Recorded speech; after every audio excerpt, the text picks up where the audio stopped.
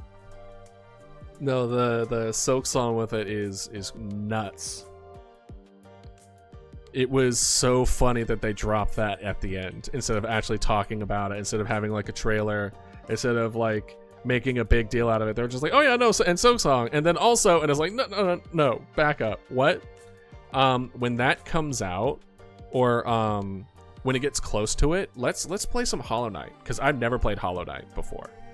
Never played it, but looks like fun. And considering we're playing Rain World and we played AO, Mostra, and Animal Well, and all that other kind of stuff, yeah. Really care about it because I never watched Hollow Knight, never got into it, so I didn't really understand the height of it. I'm happy about other people finally getting into it, but yeah, no, I'm in agreement where it's like I haven't played it, so I'm not huge into it, but it would be something I would enjoy, and I'm planning on getting into, especially now that it's there. But yeah, no, it's good. All right, so well, I plan on playing on the stream when I get back to streaming. Hell yeah, Dragon. Hell yeah. Sounds good. All right. Because it was only 2025. We don't know, right? If I had to assume, it would probably, if they didn't give us a month at this point, my guess is, and you know what? We'll flag this in the VOD too. My guess is November 2025. I'm thinking November. You're projecting June? I think if it was June, they would have said June. I think they would have said June at the Nintendo Direct if it was June. June is too soon for there to be no month tied to it. I think it's late. I think it's Q4. I think it's Q4 2025. Because if it's Q2, which we're currently in, we definitely would have had it. If it was Q3, they would have announced it so that people would have pre-ordered, like wish listed and that whole thing. Q4 is far enough where they're like, this could be pushed. I think if everything goes well, it'll be Q3, but I am anticipating they're giving themselves extra time to like patent and make it sure it looks good. So we'll see. I'm on a timer to beat the original. Yeah, right? You better start streaming. After getting Kirby DLC, because I 100% did that game, and now I'm gonna cry almost tears. Yes, you gotta keep playing. You gotta keep having that DLC. All right.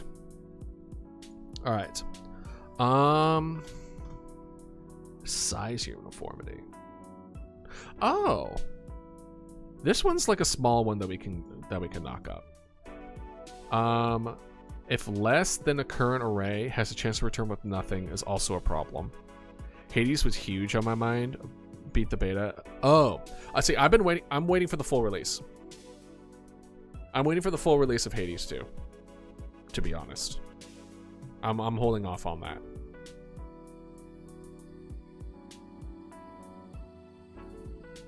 Let's see. I don't know if there's any games that I strive to do 100% though.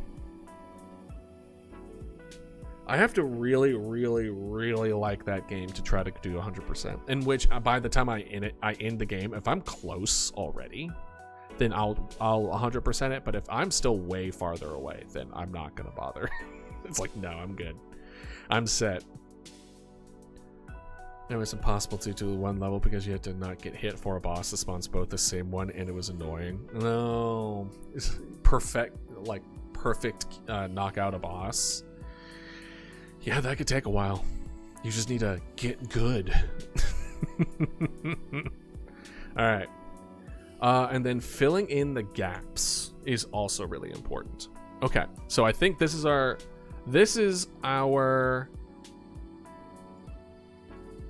Oh, come on. Let's grab it. There we go. This is our 5 things we need to fix with our imposter spread in the order of priority. The first one isn't necessarily a hyper priority, but it's easy. Let me show you something. For those that don't really know how to prioritize, this is a little life skill. This is life skills with Idealist. How to prioritize. There's a couple ways of going about it.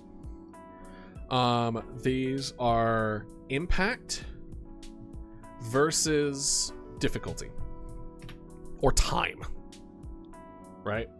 If something is difficult, it is consuming either through energy or time, right? And then impact is how much like doing it will impact your life. For example, right? A good example of something that has a low impact on your day-to-day is like, what's a good one? Throwing out old clothes. Well, I don't want to interrupt your thing. Throwing out old clothes. If you don't throw out your old clothes, it doesn't really affect your day-to-day. Not really. Something that is impactful is like putting gas in your car. If you don't put gas in your car stops running.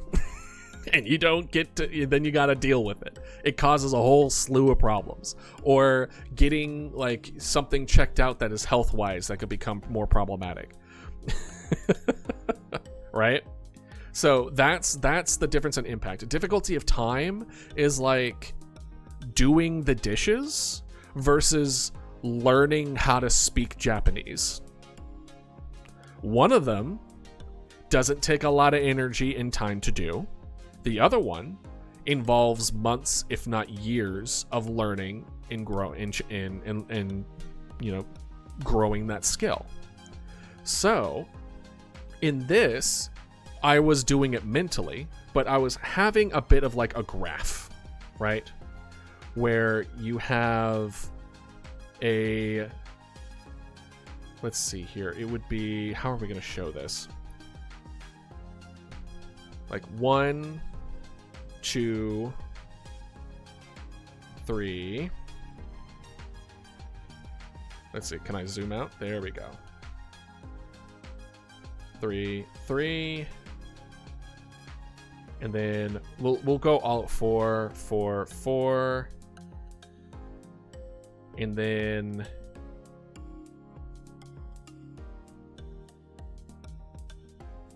am I doing this right?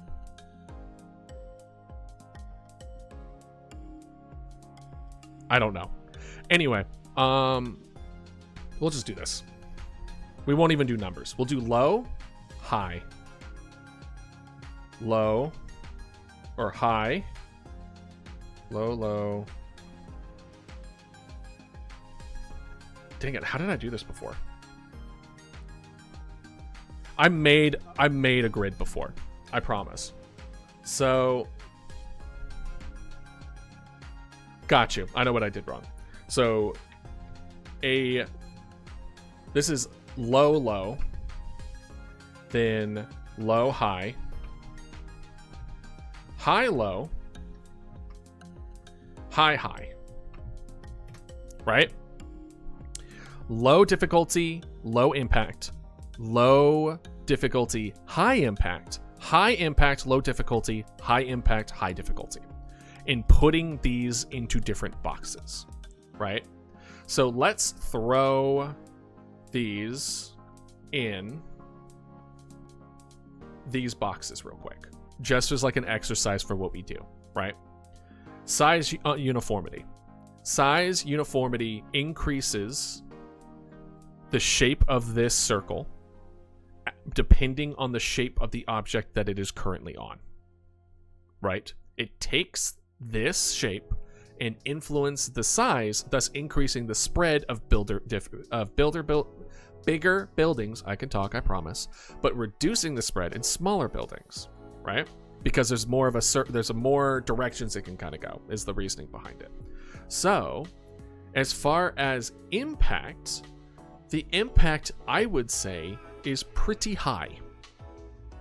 Because it changes the way that it's able to go to different areas. Actually, low. It's low. So, side uniformity. The impact is low, but the difficulty is also low.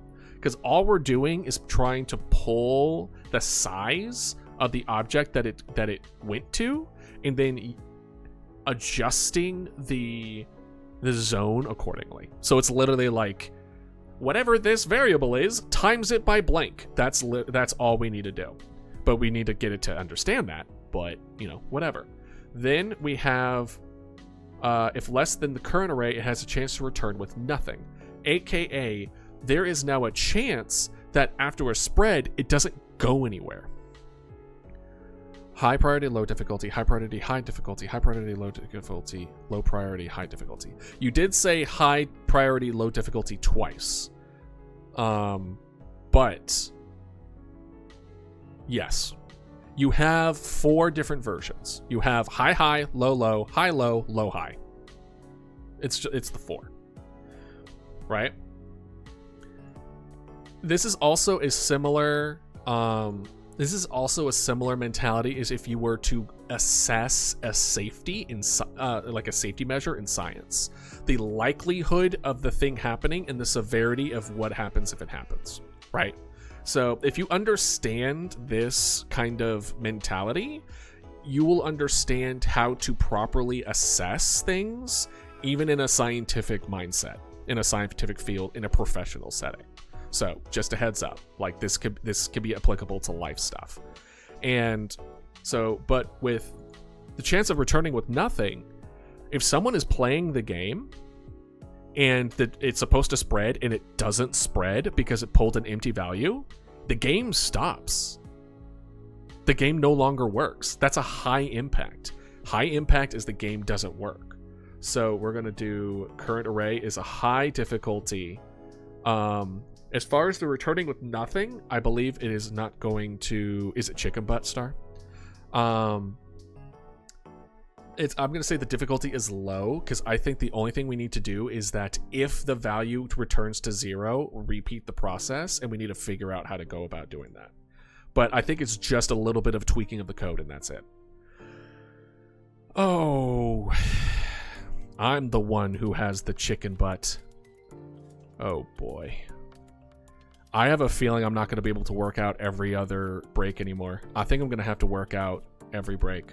Oh, something I wanted to mention to y'all. Just a little special treat for y'all that are here today. I am thinking of making my own custom commercials during ad breaks. So I make up my own stuff. And one of those ones that I wanted to potentially make was like a old school workout commercial. You know, those ones where it's just like those women in like tights and they're like, here we go, and 1 and 2 and 1 and 2 and 1, like that whole thing. Because I think it would be really funny. But anyways, that reminded me of that because you gave me 57 different squats to do. And this is another one of the reasons why I made it so that every month when we increase the workout redeem stuff, that's only the ones that I put on myself during ad breaks. It's not y'all's redeem. Y'all will forever be base level because I am not going to do that. And plus it incentivizes y'all to hoard, and I don't want y'all to hoard. So, don't get me wrong though, it still adds a lot. And remember, by the way, I still have those bit redeem things where if you donate this exact amount of bits, it gives me a full additional set. And depending which one you choose, the more and more it gets. The more I'm honestly, it's kind of one of those things where I'm like, oh no, that's a bad idea. But at the same time, I'm like, it would be funny though. Think of the content idealist. Think of what you could do. Already has saved up for the outfit. I'm good.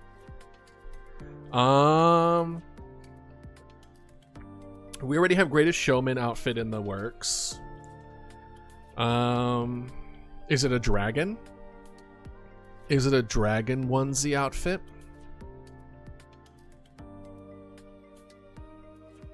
Where she almost kind of looks like Spyro's eating her? Am I close? Because I think I'm close. That will be my second. You're like writing that one down as well. Well, you know what? I don't want to get.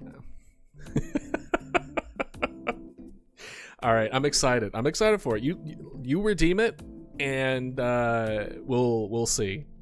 We'll see what it will end up being. Yeah. Oh, and I also we also have a melon. We have a melon Mama Dodo costume that also needs to be done. So we have 2 more on the works. And this will also be the 3rd. I will try. Oh, as far as this week goes, I'm really going to try to get that banner, that community banner thing done this week. And I'm hoping to do one Mama Dodo costume this week done as well. But it isn't it. Does it have something to do with dragon eggs? Maybe, perhaps. Y'all do love your eggs. Dragon or otherwise. Maybe. If not, that's fine. I'm still excited to hear. All right. So, anyway, high impact, but it's low because all we need to do is just change like a little bit of the code in order to fix the problem. So it's a high impact, low difficulty. Then we have gaps. Gaps are ways in which like it's jumping around. Oops. It's jumping around, but you see this house and you see this house. There's no other way to interact with this house because it's all the places are gone, right? So how do we deal with that? And our original goal with fixing the gaps is introducing, as the game progresses, more of these mimics as they come in. And then they come in aiming for the gaps. They aim for the ones that the first one missed. And they hop between gaps. So that's a whole additional other thing that we have to do. So this is a high impact because not everything gets taken. We want... Well, that's another answer to a question, isn't it? Do we want every house to be taken over? Is it okay if there's gaps? When the game ends and we get taken down, do we want every house to be taken down? Or do we want some people to not be taken down? We're gonna put a parentheses, explore possibility of keeping gaps. I'm gonna finish this and then we'll head to ad break, in which I will surely die.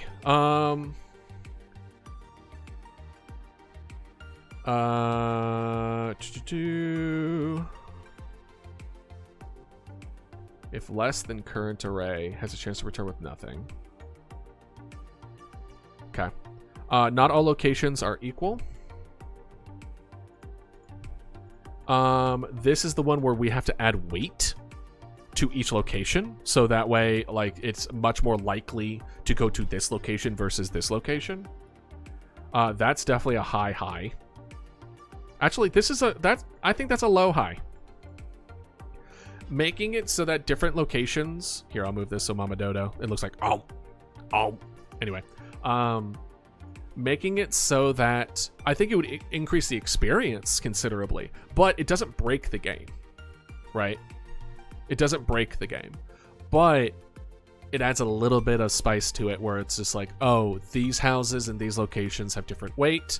Like having it so that the stores need to be taken over before, like these need to be taken over before these have the chance to do so. Like it adds another level, but as far as the overall impact of the game, it's fairly low. If we kept it so it didn't have any weight whatsoever, the game would still function the way we would want it to function. It would just not have, maybe not the right kind of like momentum that we would want, right?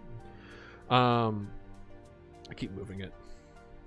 Potential spread to different distances is directly related to the difficulty of the mimic. That one is also, I would say, low-high, where it's like we can keep it like this. They don't have to have like chances of going further, right? That's just something that we kind of want to do. So now that we've organized this in, you know what? Before I move on, let's just go do ad break because I feel like I'm going to be on a tangent. So I'll be right back after these commercial messages. And I'm going to work out and die. All right, let's see this nonsense. 50 crunches. My gosh. Okay, so 20 push-ups, 50 crunches, 46 squats. Oh my God. All right, well, here we go. Welcome back. I am out of breath, so I apologize for that. That was a lot. And we cleared it. Alright. It was egg. Matches Easter coming soon. Alright, the Poppy Playtime chick. Oh, I see what it is. So you want an egg with a chance of different stuff hatching. Interesting. Okay. Now how many different things do you want, like, as a possibility? Because each possibility is its own outfit, technically. So, I can only let you double dip some amount. Not too much now.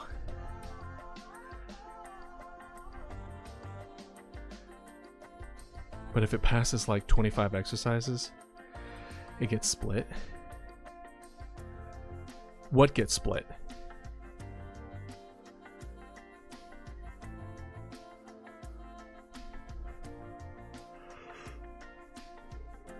Sorry, I'm still catching my breath. What gets split?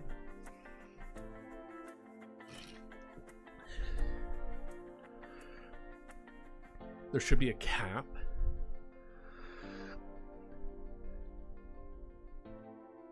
It's basically saying, like, after a certain point, it should just move on to the next one, basically, instead of all at once. Is that what you're saying? Maybe. It was only as bad as it was because y'all A, redeemed a lot, and B, it was 2 breaks worth.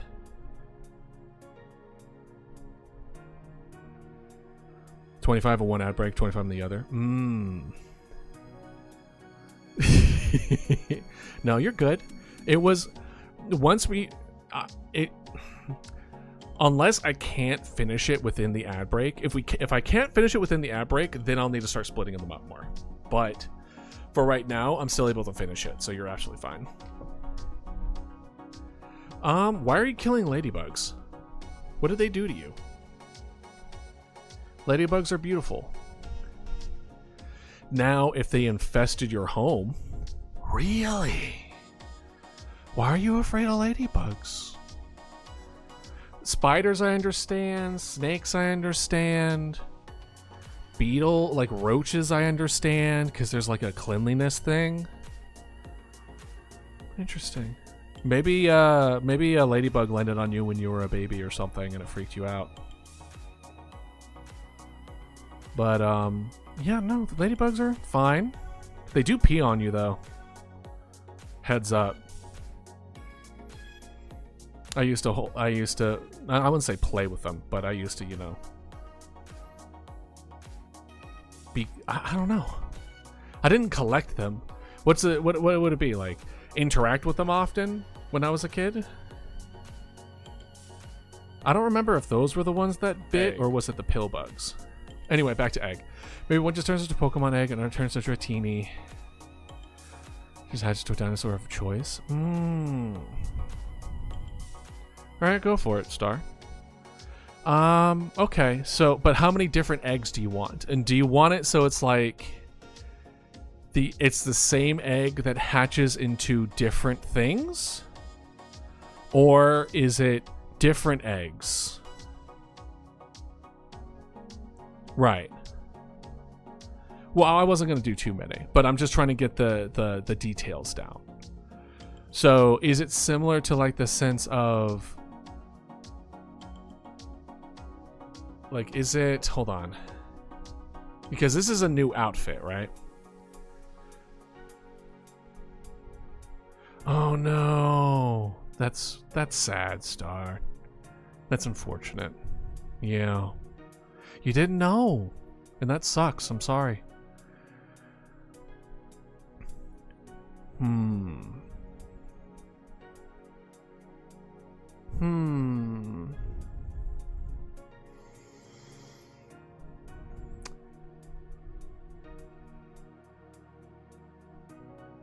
Interesting. What if we hold on? Let's play with it a little, Dragon. Let's play with this a little, because I feel like there's something here. Because we love our egg, right? We love our egg. So what do you absolutely want this to be a Mamadodo costume, or do you maybe want to have more of like a, almost like a gotcha egg redeem in a way, where it's like you can spend money on an egg and then you can like try, and then it will just like hatch into something. So it will be a random egg that can hatch into like a random thing or something. And then I can make it so it's just like different rates or something like that. Or is it specifically like a costume? Because I'm trying to think as far as what it would look like. Actually, Dragon, I'll give you a little bit of a background to something that I've looked into for stream. This is a long ways away, so don't get too excited. But I've been looking to making our very own version of a Tamagotchi, where you choose your very own egg and then you raise them, and then they can evolve into different dinosaurs and prehistoric creatures. That is something I've been looking into. Because especially with the lore of everything, where y'all are essentially possessing a prehistoric body of your choice, it feels very on brand that you would then have like this almost Tamagotchi-like system where you can kind of actually raise them in a way. Because I think that shit's pretty cool. But again, we're a long ways away for that. But it's something that I'm looking into. But okay. So let's let me pull up.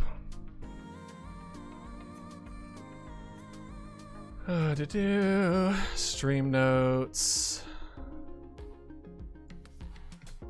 Redeem. Companion. Egg. Gotcha. Is there anything specific you want restricted?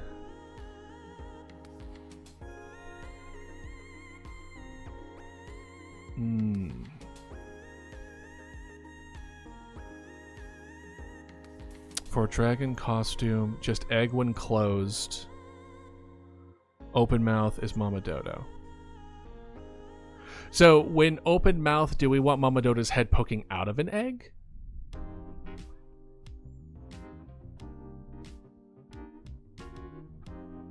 You know what I mean? Okay. Costume redeem.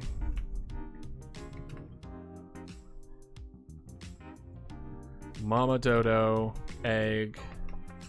I'm thinking maybe 3 different versions. 3 versions. And this is just initial thoughts. Egg. Let me know what you're thinking. I'm thinking, yeah, Mama Dodo egg, where essentially you're an egg, and then all pops out like maybe baby Mama Dodo or something, right?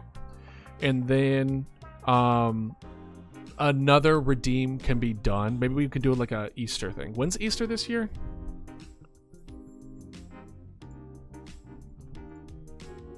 Isn't it like the 2nd Sunday or something? It's Cinco de Mayo. When is Easter? Yeah, same. That's tax day. Ooh. Oh no. Easter Monday. Easter Sunday. Second to last Sunday. I thought it was second Sunday. So the 20th.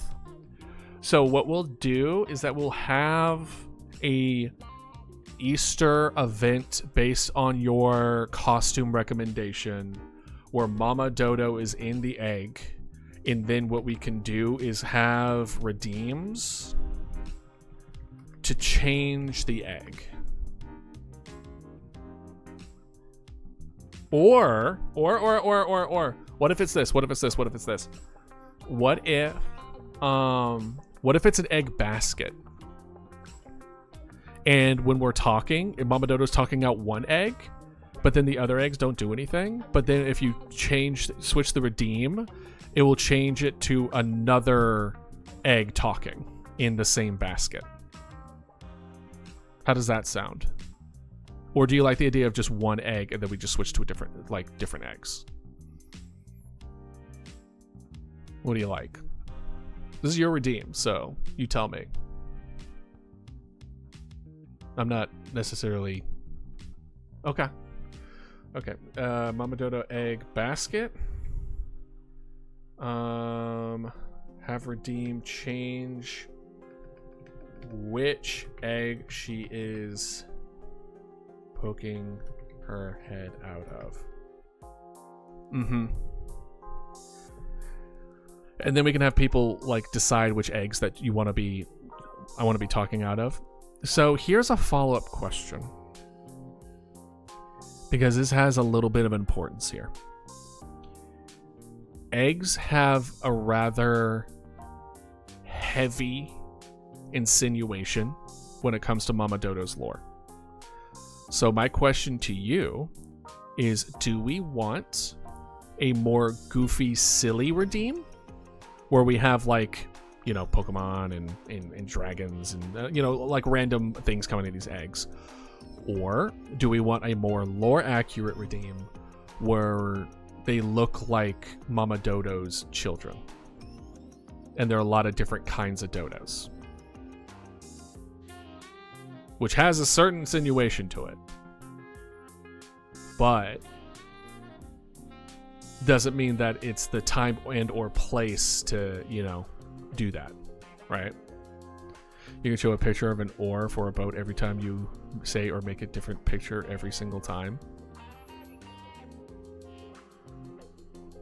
A boat every time you say. Oh, I have no idea how I'd be able to implement that. But I do like the idea. That is pretty funny. Yeah, let's do silly. Silly. Yeah, it's just I like putting like the lore stuff and stuff, but part of the magic of making lore and making story and making a good lore and a good story is knowing when to put it in and when not to put it in. So we're just gonna have a nice, silly Easter, that kind of stuff. I was planning on doing the more lore, a little more heavy aspect once I finally get the. I plan on making a specific art for our stream schedule that involves Mama Dodo's eggs. But yeah, lore for lore drops. Okay, sounds good. Who knows? Exactly. So we have now, or that is my second redeem. I don't know. You like the dragon one, or maybe that'll be your third redeem. You may be here for a while. Like, it doesn't have to be one or two.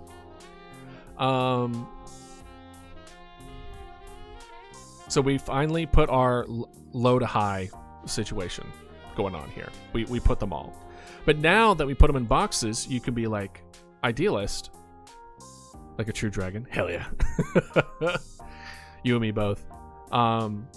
We have these in boxes, but how do I know which box to tackle? Well, the way that it works is that, or you want low difficulty in time and high impact. That's what should take priority. The higher the impact, the higher the priority. The lower the difficulty, the higher the priority. So we want high impact, low difficulty is what we should be doing first. That's the magic number. It's down here. So we should be doing if the current array has a chance to return with nothing. We should change that. So let's switch these two to reflect that change. So even though I did it in my head, I was still a little off. And then now we have a difficult decision to make. Do we prioritize low lows or high highs? Right? And that, I think, is a personal preference. The way that I go about this, and you know what? I can show you something real quick. This is something that I did near the beginning of my journey. In doing what I'm doing now. And that is an energy chart. So let me see if I can find it. I don't think it was in Streamer Hub. Maybe it was in Schedule.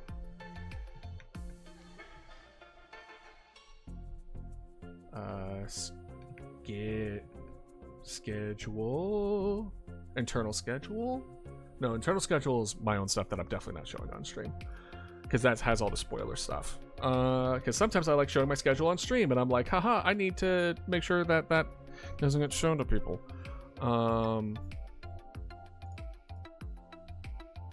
And it wasn't on here. It is. I have too many Excel sheets, bro. I really, really do. Streamer Hub? Maybe? I'm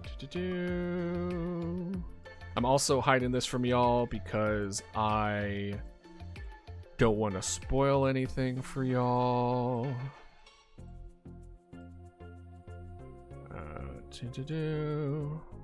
That's to do. No. Dang it, where did I put it?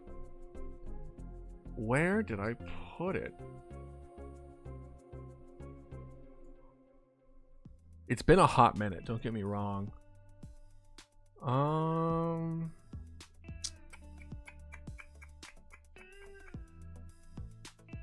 Table data. Maybe you? Yes. Okay. So this is also something that, okay, don't judge me, okay? Don't judge me. Let me go to the gym screen more, fuel me to do 2-hour exercises. Hell yeah. Honestly, go for it. So this is something that I did before. Right? Low energy. I have a energy to willpower thing. Similar to this. So near the beginning, what I did is that I paid attention to my energy throughout the day, as well as my willpower to do things throughout the day. And I learned that I'm very low energy in the morning, and it slowly builds over 4 hours after I wake up.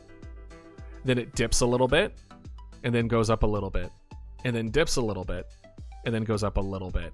And then after dinner, like in the evenings, I'll just have like the most energy, and then it'll just tank immediately when it's time for me to go to bed.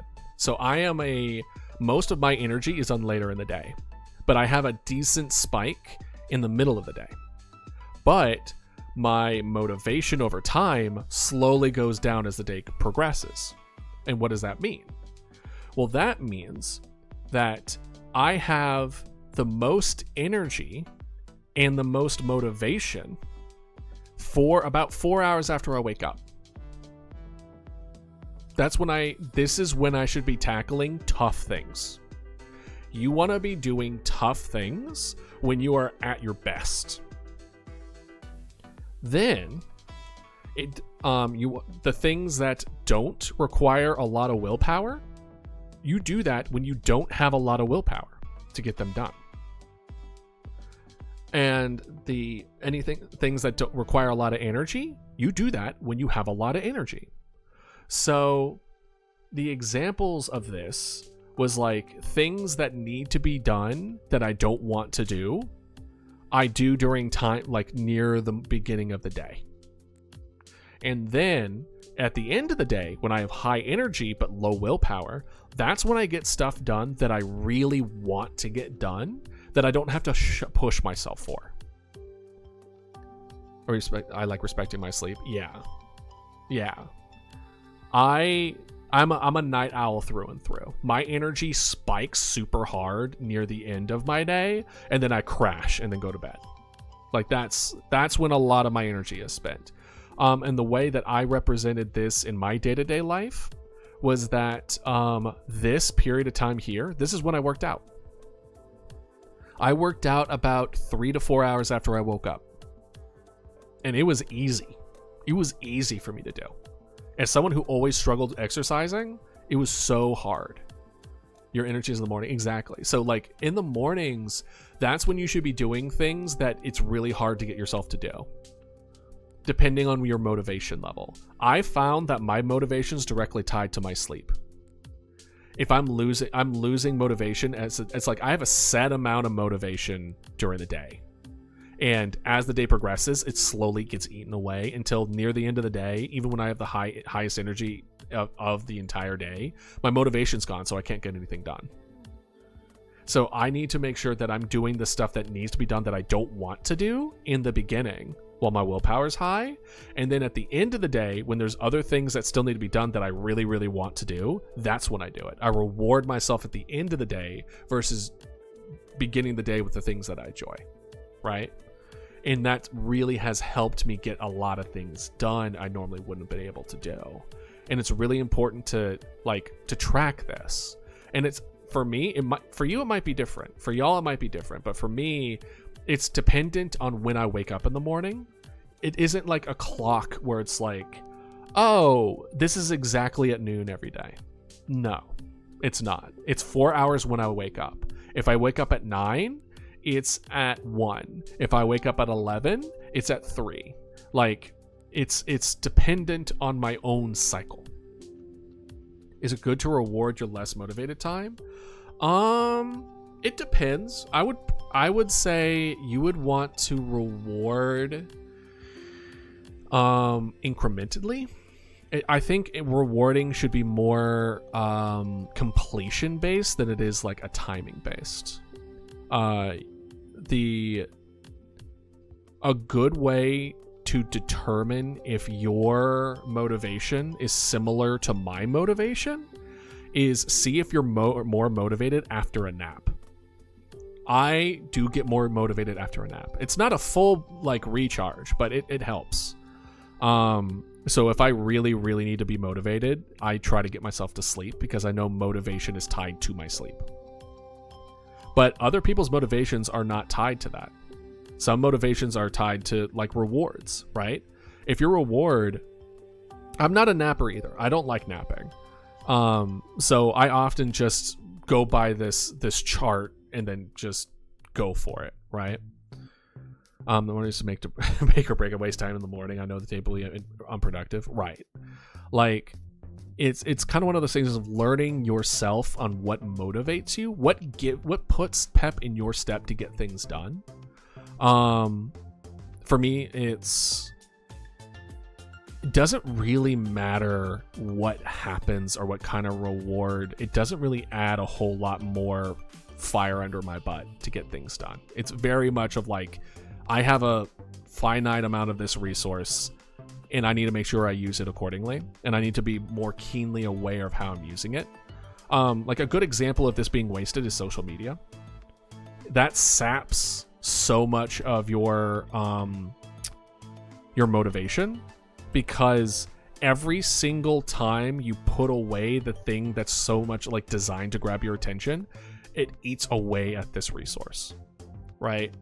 It eats away at this thing where it's like every single time you put it away, it eats away your self-control, your willpower. It takes willpower to put it away. And every single action that you do that requires you to use your willpower is, and I'm using willpower and motivation interchangeably, and I apologize for that. But like, it's very important. I mean, like to know how you function in the sense of the amount of energy that you have, in the amount of willpower / motivation that you have, and then plan your day accordingly to do those things when it is right for you to do them. Trying to do what you need to do that you need willpower to do at the end of the day, for me, no wonder it was impossible. My willpower is gone by that point. I wasn't going to get anything done. If I was going to get anything done, it would be here.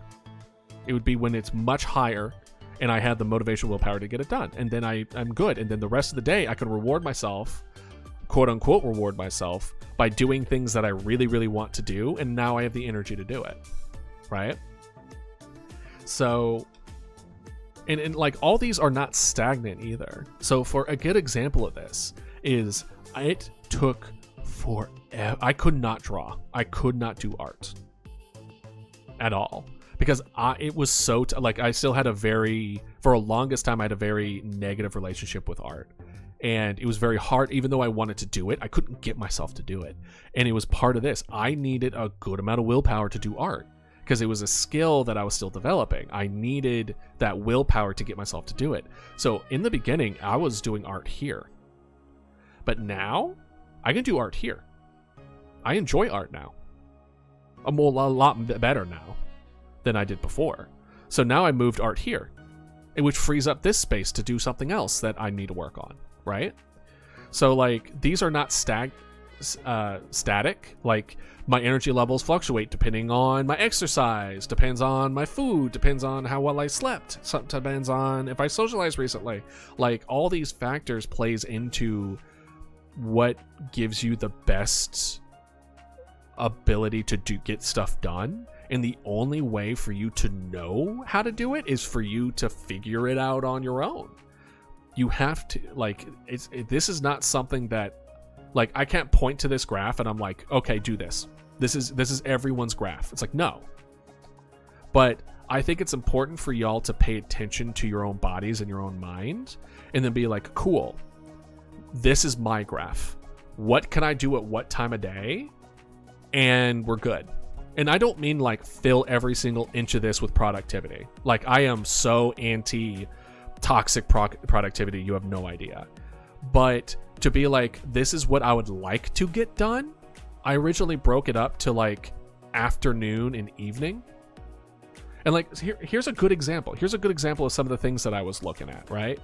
Where I was like, waking up, breakfast, and then I would go exercise, where I would exercise before work, and then I would have fun with friends, and like, there's one of the, like, trying to figure out what works best for you. Look how many different proposals I popped. I made 8 different proposals for myself on trying to be productive, but also have time to like enjoy life while still like treating myself well. And did I follow this to a key? Hell no. Hell no. I don't function that way. That's not my thing, right? But at the very least, I like what worked for me was that I had a two pillar approach. Not really pillar, but a I would try to do one thing in the afternoon and then one thing in the evening. Something that takes a lot of willpower to do, and then something that doesn't take a lot of willpower to do. And I just try to do 2 things a day, and that's it. Boom. And then some days if I don't feel up to it, fine. I give myself that break. I give myself that freedom of like, today's just not a day I'm going to be able to get stuff done. And then the next day, I'm right back on that bicycle. Right? Yeah, social media is not super great. Just ironically, YouTube. Yeah, a lot of my time is spent on YouTube as well. Not overdo stuff for today. 2-minute rule. Do like 5 things, but like 3 of those. Do you get a lot of serotonin from checklists? I know a lot of people who really love checklists and checking things off and then being like having that satisfaction of taking things off of a list. Yeah, if you're wired that way, do that. But space them out. Like, figure out your table, and then give your tough stuff when you're like the time that you should be able to tackle those things, and then give yourself lighter stuff during times where your motivation or willpower is going to be lower, and then be able to check all those off. And then once everything's checked off, you're golden. Then you're able to do whatever it is you want to do for the rest of the day. I don't get serotonin checklist. It does nothing for me. There's no good chemical that happens in my brain when I check off a list. So unfortunately, I'm just not wired that way. For me, I'm much more project-based, where it's just like, I just want to throw my whole ass into something until I like burn. But that's the point. That's the whole point of stuff like this, right? It's like, how do you prioritize? Exactly. So then if you know you're at your worst in the evening, then make sure that by the time the evening runs around, it's just light stuff. All the heavy stuff should be in the beginning.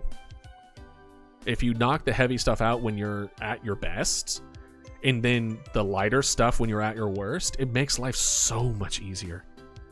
Because then you're following the rules that only you know, right?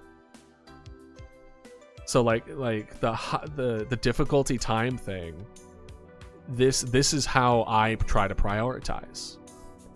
And when talking about like low, where it's like low difficulty / time is another way of saying willpower, is not even willpower, but yeah, like willpower, right? Or motivation. You need willpower / motivation to get it done. The impact is just like the importance of what it is that you're going to be doing. No, you're absolutely fine, Dragon. I mean, this is important stuff. This is a game dev journey. Understanding how to properly prioritize things that need to get done is as much as part of the journey than coding is, if not more so. It falls under what I would consider soft skills, right? In any kind of job market. All right, you have a good one, Star. Thanks for stopping by, my guy. It's fine. You enjoy yourself. Try not to crack your screen again. See ya. But like, because if you prioritize poorly, if you prioritize poorly, you're gonna make life so much more difficult for yourself than it has to be. So as we look through this, we're like, okay, cool. This is now takes our priority. Then I'm going to use the direction of, in case this takes up a lot of time and energy that I'm anticipating, because again, you're using your best judgment. We're not geniuses here. We're not psychics here. And we are still, I would consider myself inexperienced in this field. So it's hard for me to determine difficulty, because it's easy for me to say like, oh yeah, it won't be difficult, but I have no idea what I'm talking about. Right? And then it takes like 3 weeks to get it done. But I also know it's like I can just only do my best, and then as I get more experienced, I'm able to be more accurate in my assessments in this way. But the rule and the way of going about it would be the same regardless. I'm just better at implementing it, right? So in case this becomes more difficult than it needs to be, we're going to go tackle size uniformity next, because even though it's a low impact, if we finish this quickly, then maybe we'll do the high. Then we'll go for the gaps, right? But for now, it's better to prepare for things to get bad. What's the best way of saying this? Hope for the best, prepare for the worst kind of situation, where we're going to move forward with like, oh, we hope that this is going to be a low willpower difficulty time thing, but let's plan that we're wrong. But we know this size uniformity is going to be low, so let's just have that be next, and then we can just work on the gaps and everything. After that, this will probably take the rest of the day, if not multiple days, in order to figure out. But then we just go, the least priority is the things that would take that is the low impact but the high amount of time in order to do. So in my mind, low impact, high difficulty is like, or high energy. What's a good one? Like busy work. You know what I mean? Like homework, like just busy work where it's just, or like responding to like emails, or you know, looking up something that you've been trying to look up, like things that take some like time and energy and effort and willpower. But if you don't get done, it doesn't mess with your day a whole lot, right? These are the boring shit.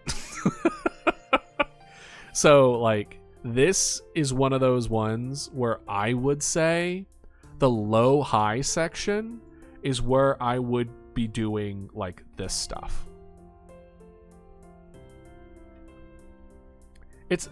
That's why I'm stating it more to do with it's difficulty / time. It's a time / willpower investment. It's an investment. Difficulty is almost like, the way that I'm viewing it is the amount of work done over a period of time. Yeah, it's an either or / both, where it's like a difficult thing, you don't get a lot done over a span of an hour of a difficult problem versus an easy problem. It's a speed. So it's difficulty equates to slow. Something that takes a long time, something that is less efficient as far as for your time to be spent towards, versus a low difficulty means that we should be able to get it done relatively quickly because it's not difficult. Whereas if it is difficult, it will take us a lot longer. So from that kind of perspective of, because time is one of those resources that should always be considered and is often not considered when it comes to these kind of stuff. I can definitely see this one in particular, even though I showed two different charts, because the other chart that I showed you from that personal one was a ratio between energy over willpower. This one kind of takes that chart and puts it into its own section. Hell yeah, Dragon. Congratulations. Good job. But it kind of like, the difficulty time in willpower is pretty much all that chart put into one section, and then comparing that chart to the impact of us completing the task at hand. Right? It's almost becoming its own, a variable becoming its own variable. Which sounds complicated, but math is like that, especially calculus. Fuck calculus. But seriously, congratulations. That's awesome. I'm glad you're able to get your exercises done. Okay, so we have our priorities done. We went into fairly good detail as far as how I go about prioritizing stuff and how I recommend prioritizing.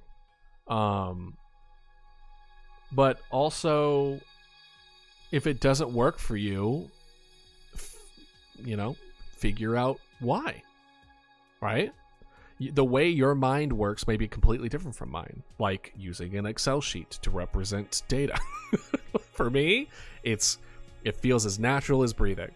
But for a lot of other people, maybe they need to draw it out. Maybe they're a lot more visual and like they need to have more of a, images in different forms of representation of this kind of thing, and then use that as an indicator to know how to prioritize stuff. So figuring out what works for you takes precedent over listening to this, right? So if there's anything to be taken from it, it is, do not underestimate the importance of learning yourself and how your brain and body works. Because once you figure it out and you work around that, life gets 10 times easier. Okay, so we are going to do, if less than the current array, it has a chance to return with nothing. So we need to go to our detection, and we need to make sure that when we tap this, when it comes to an options,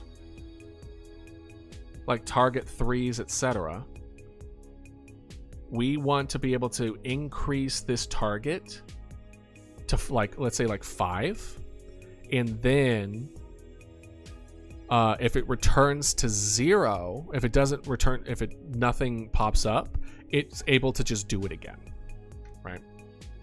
So let's go ahead and get let's get these guys back.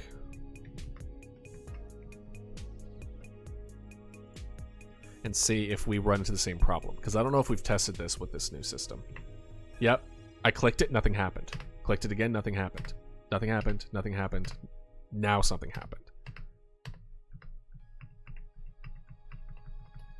Yeah, see? Okay, so it is returning targets that don't exist. So we have, if it's less than 3, actually understand of what it's talking about. I understand the code, but seeing it is a lot harder. Yeah. It's tough. It's I think we're on 40. I think we're on 40 different VODs at this point. I want to say it's a full year's worth. Granted, we took like a 9-month, or no, we took like a 6-month break. As I tried to, we have this reduced. Oh, I don't know if you knew this, because I think you came in at the later end. We used to stream five days a week, but we reduced it to 3 so that I could work on the project, and get the lore video out to y'all at variable success.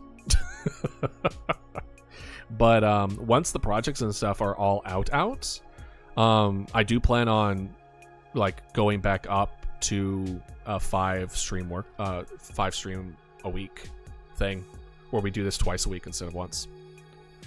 But that feels like a long way off, because I still haven't been able to find a good way of being able to work on that. But that's neither here nor there. So if it returns out, if attack does not equal null,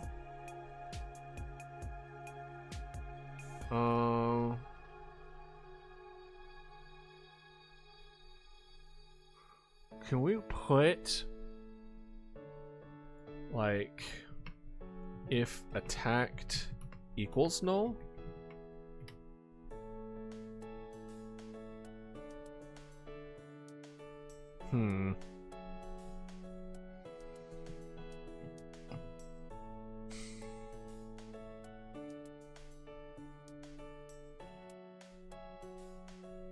I think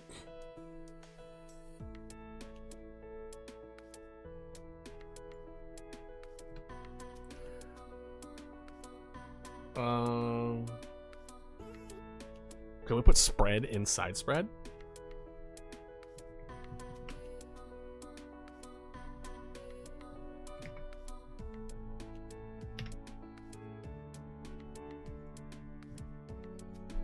This feels like it's gonna break it. Let's see it.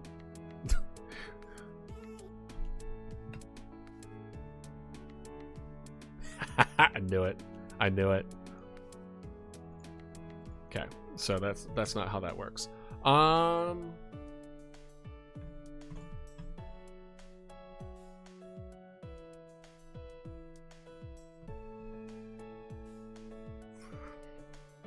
Can we put like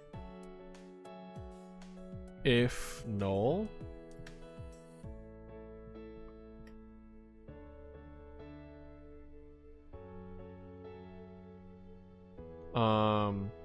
If null spread.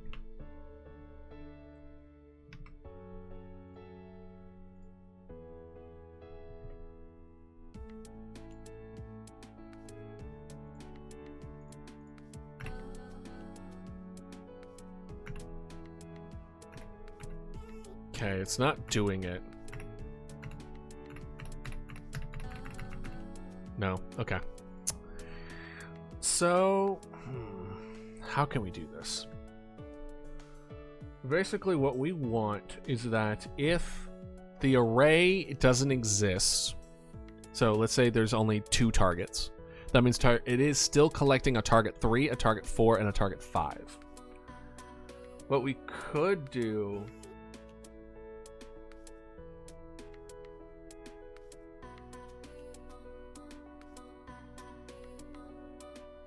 I wonder if we can get Collider, if there's something special we could do with getting Collider. Hold on, let me pull up the Godot.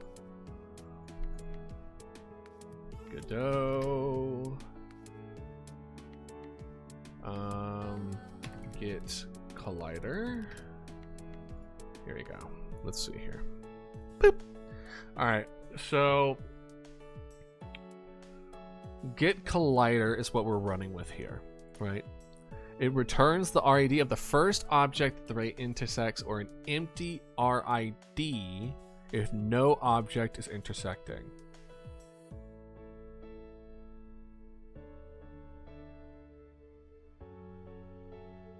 So if that's the case, could we arguably put if is Collider,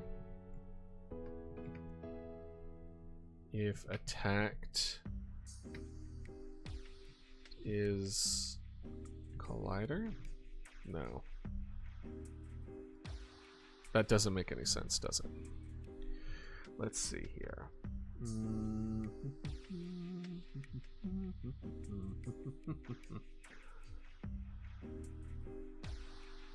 If is colliding returns false. Here we go. Returns whether any object with the vector considering a vector length.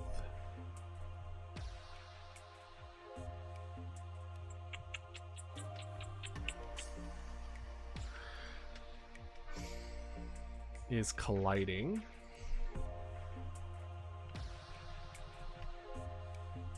Is colliding. If is colliding equals false.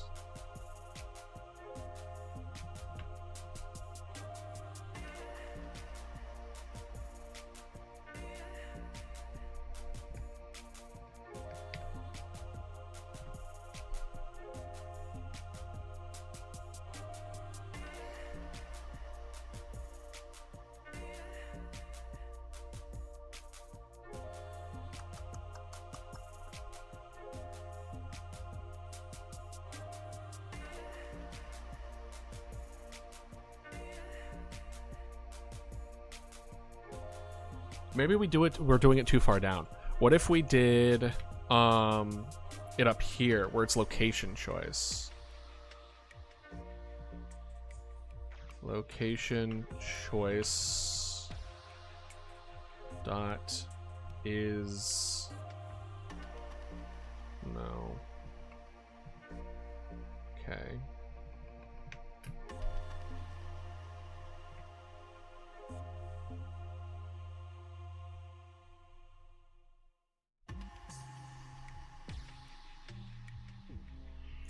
Let's see here. Returns rather than any object intersecting with the ray's vector, considering the vector length.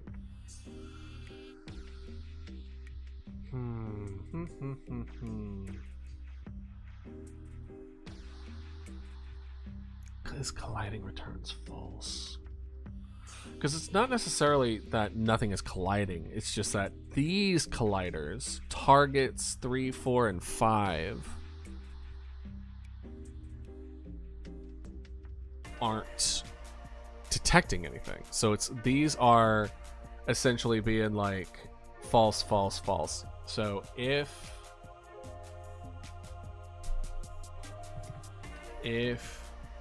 equals is colliding,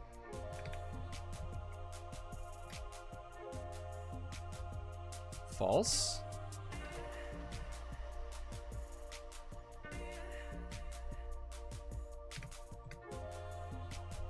Not quite what we're looking for.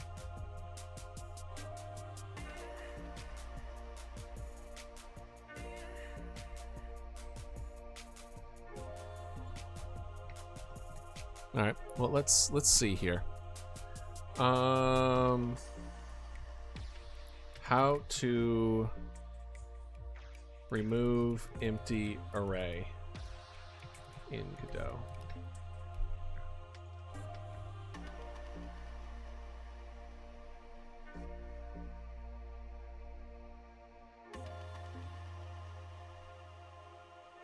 But I can't make a statement checking for null instances. Why would this check a null instance?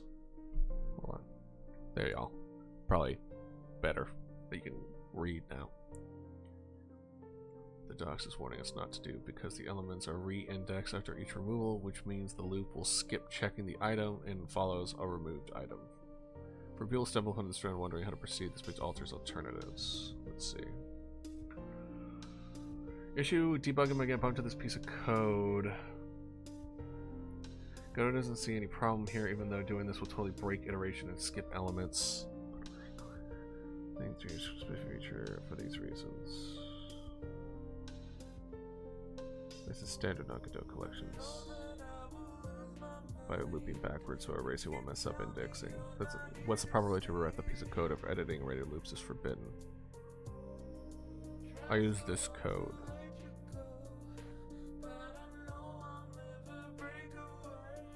Variable invalid objects.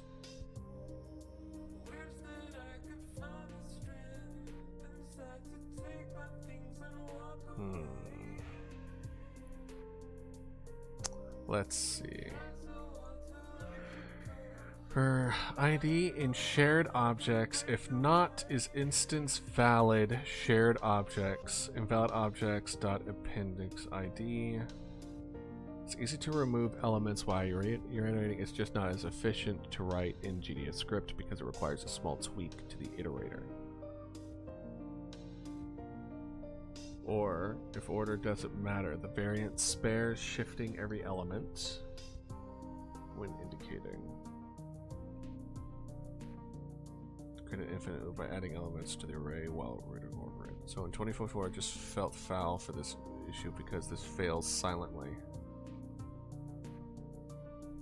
If this doesn't work as expected, this should throw a runtime error or even when caught by the editor. Huh.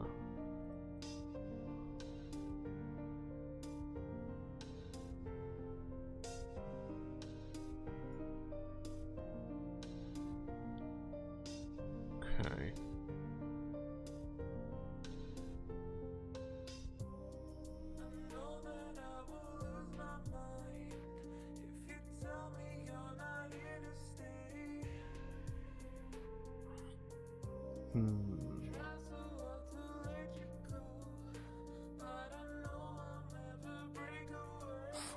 Okay, let's see if we could try to do it, right? So we're gonna take what this is over here. I'm gonna put this over to a different spot real quick. So let's see here. So if we do for location choice,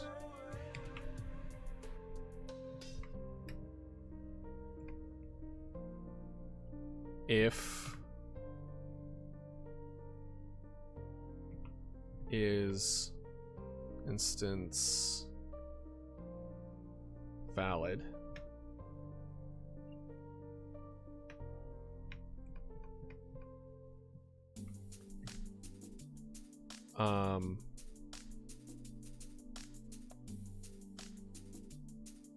location choice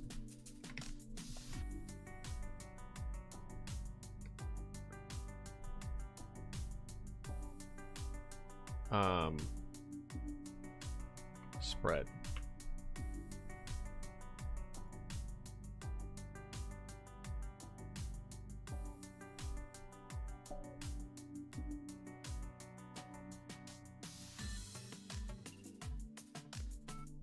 Oh, all right. See ya.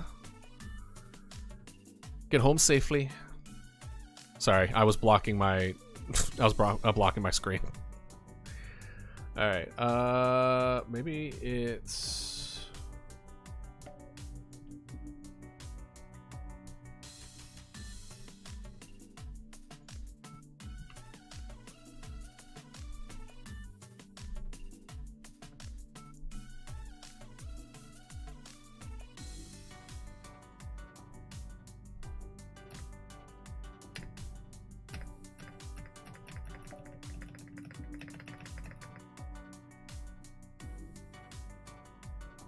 infinite recursion. Gotcha. So, not it.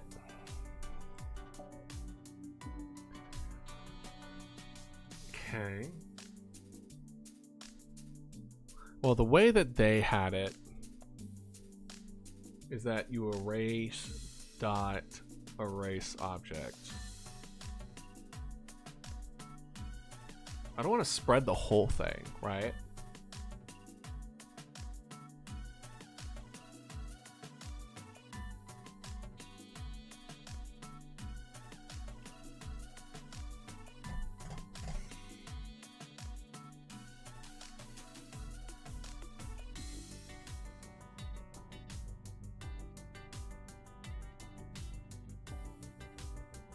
We could make something. We could split it up.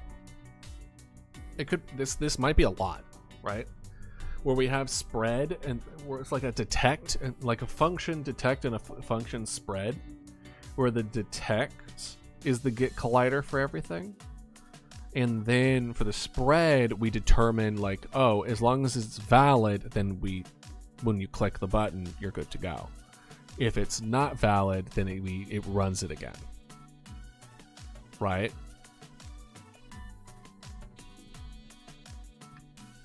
Okay, let's try that. Okay. Function detect.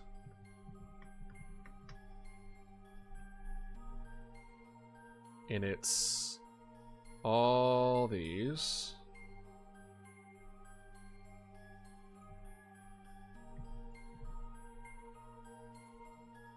And then we're just going to go ahead and boop all this.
Let's turn this one off for now.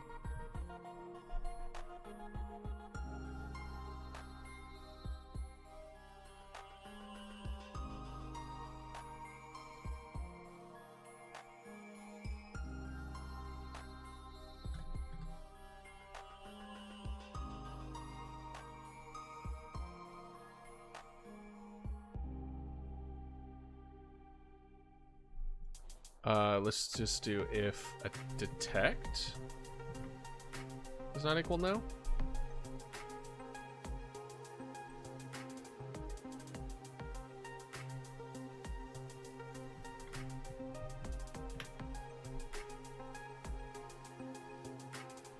Detect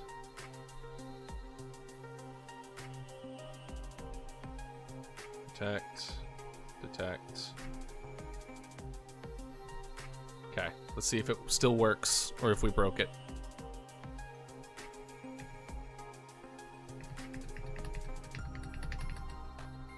Infinite loop.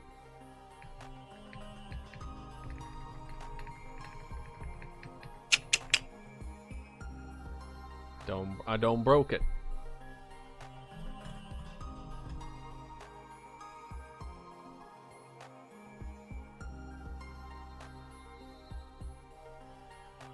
All right, let's go to ad break. I'll see you in a sec.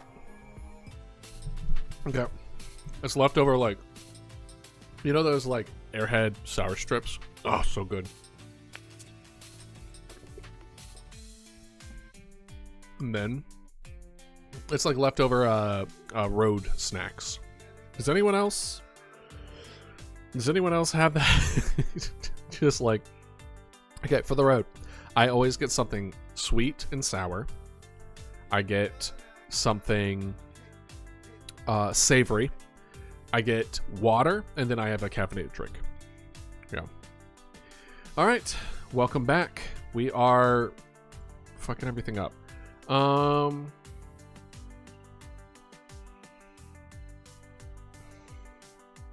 We're trying to see if we can separate the detect from the spread.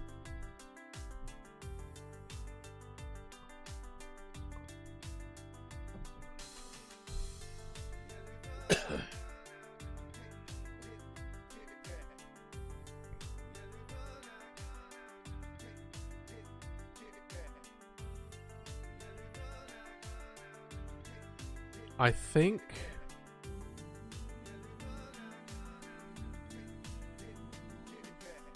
what if we did this?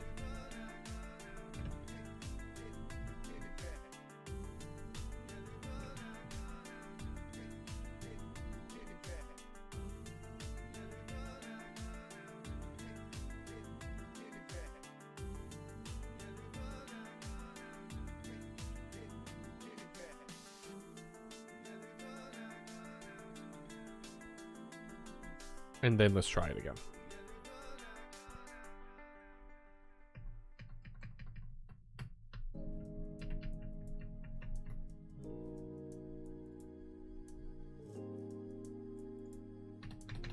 No collider found, huh?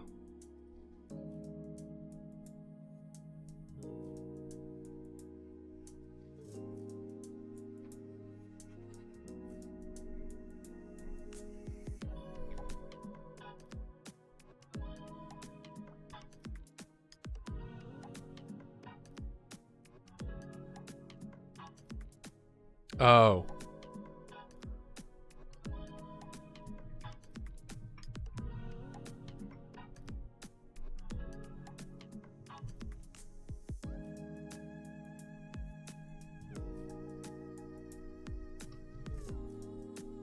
Now let's try it.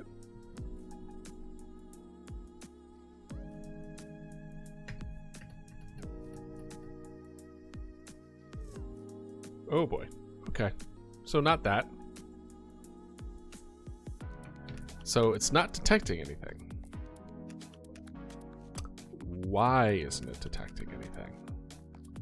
As far as I'm aware, it's the exact same thing.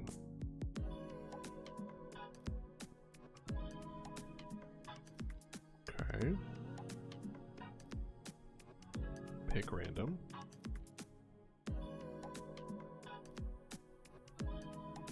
Should it also be this? I think this one was also put out.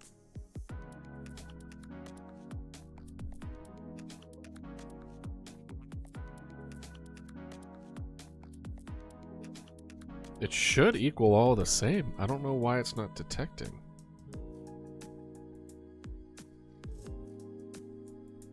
All right, let's see here.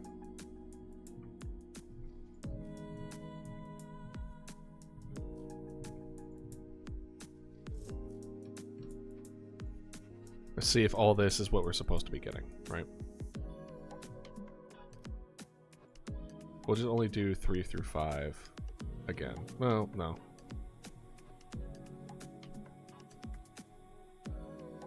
And then this is attacked.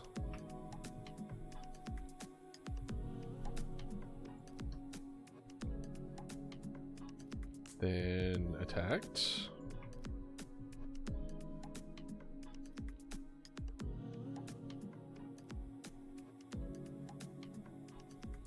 Attacked. Attacked. Attacked.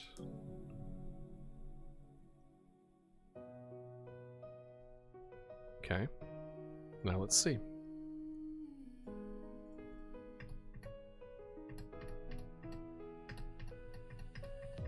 No, it's still working.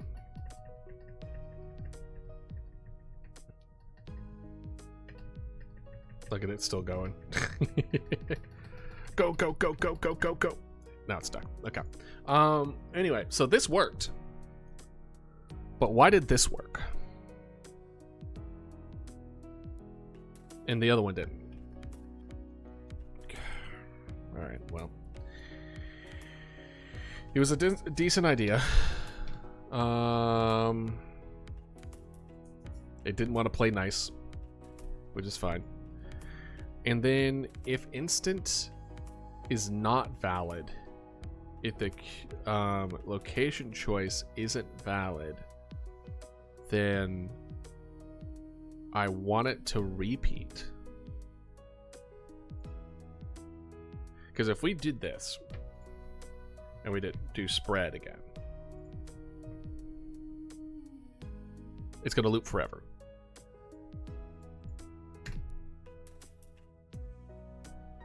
Infinite recursion, right?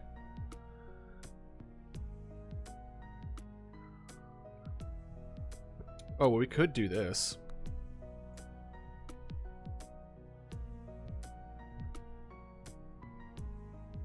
What if we did this? No, it still doesn't. Because I was thinking like, oh, well, maybe it's because it's not properly getting the location choice again. Oh,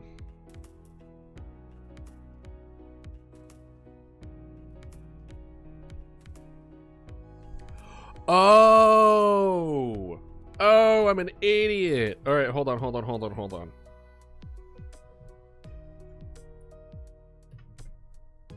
This shouldn't be location choice. This should be attacked.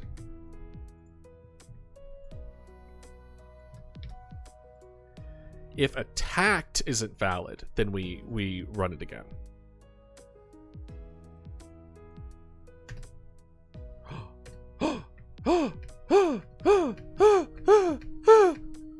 Oh my gosh, it's working! Oh wait, sorry. It's working! Let's do it again. Hold on, I'll show you. I'll show it. I'm sorry, you missed the moment. Look at it! It happens every time! It immediately got stuck, but that's fine! Yes! We're so freaking smart, we Googled the answer and applied it to our game. Oh my god. Oh my god. Someone just tuning in like, what the fuck is this guy? Who is this guy? Who let this homeless guy stream? I don't understand. Look at it. It hops! It got hops! It hops! Yeah! Okie dokie. We accomplished it relatively quickly. We saw that it was... Okay, so the issue was... I was trying to apply the loop of the location choice, aka it just getting the collider over and over and over and over again forever. What mattered is that the random choice of the pick being valid, and if it wasn't valid, then we repeated the function again. So we will always have an option. This is a prevention of making it so that you don't have an option. If it's not valid, we run it again. And we will always have an option. Oh, I'm sorry, I want to watch it a few more times because I made it. Look at it go! Look at it go! And then it won't go any further.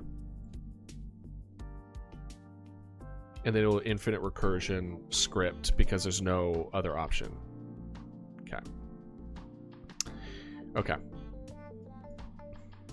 All right. So we do need to have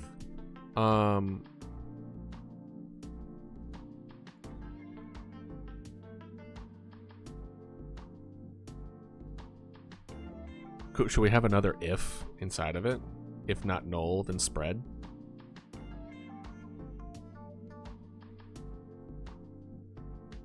Let's see what happens. If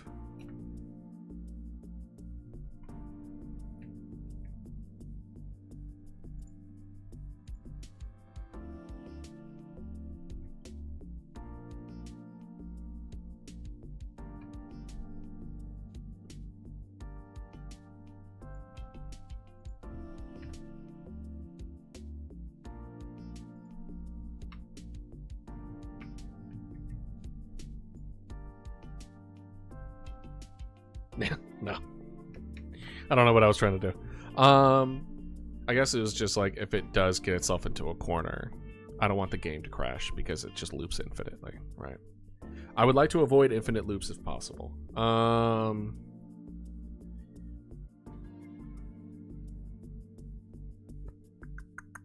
right, so we technically fixed it. Maybe. So if we go back to this, fixed. Now we have size uniformity issues. So this, we want to get the size of the collider of this attacked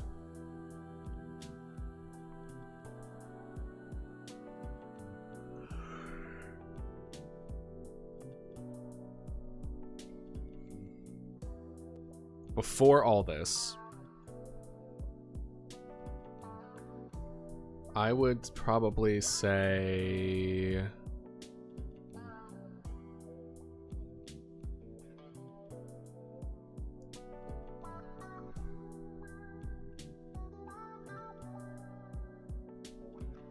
what if we did this?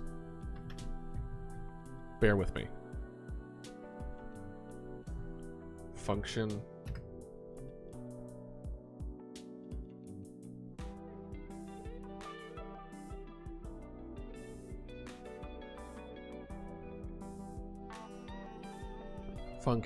function, what should we call this?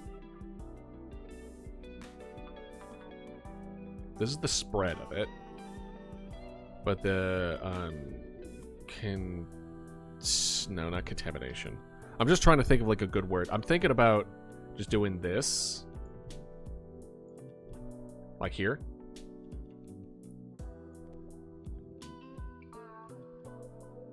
And then function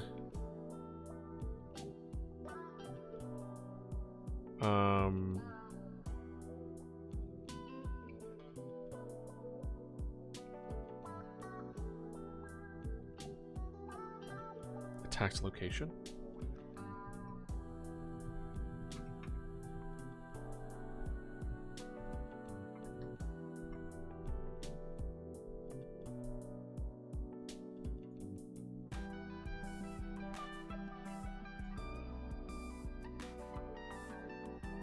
And then what we'll do is that we'll just do this, and we'll do attacked location.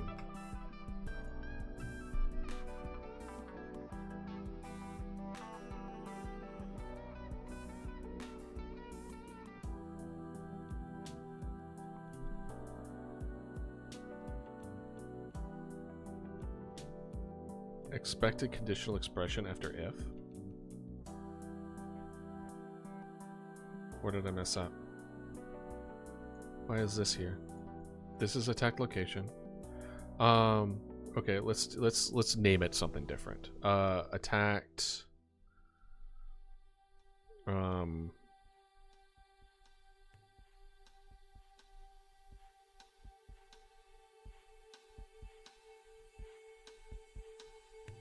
do attacked local. And then attacked local.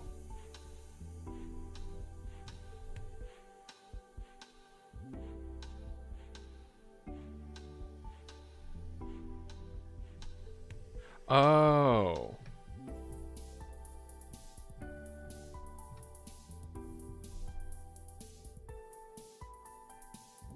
Okay. I'll stop it.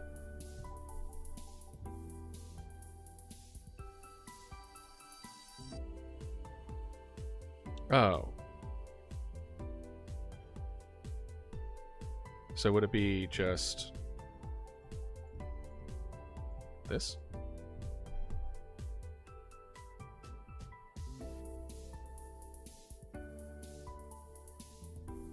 Gotcha. Yeah. Even if this is feeding into it, it doesn't see it. Right? Yeah. Okie dokie. Boo boo boo boo.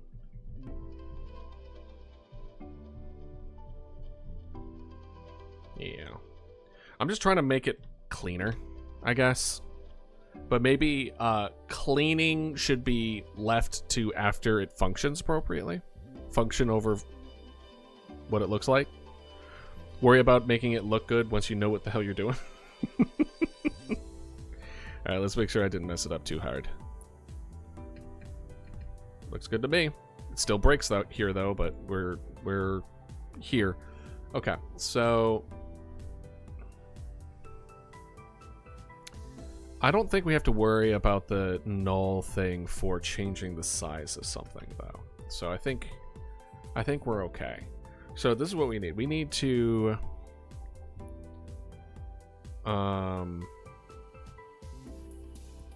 get the attacked shape value? How should we put this?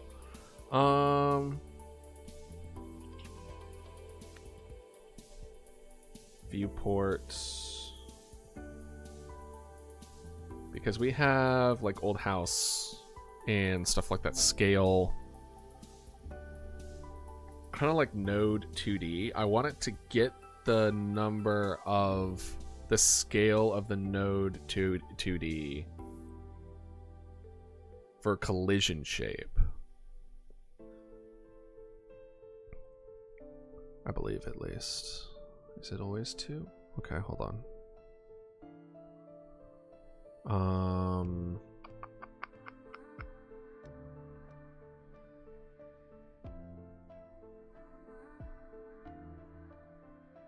Poor houses, rich houses. Where is our points of interest? Here we go. Church to static body, right? School. Okay. Okay. Yeah, it's the collision shape 2D. So we need the collision shape 2D. We need to get that information and then apply that information to the current collider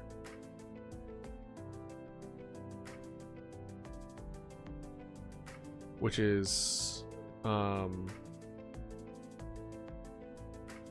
the mimic proximity, and changing the scale of that.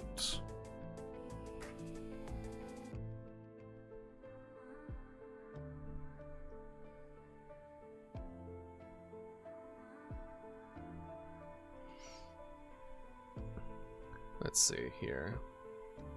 Raycast 2D. Let's see here. Collide with areas, collision, enable, exclude parent from parent target position. Add clearing exceptions, get shape. Let's see here.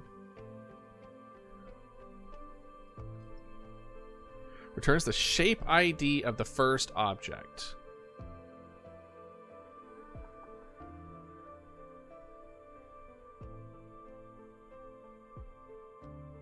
Okay, well, let's get the shape index and see what happens, yeah? So shape ID, variable shape ID equals, what was it? Get collider shape.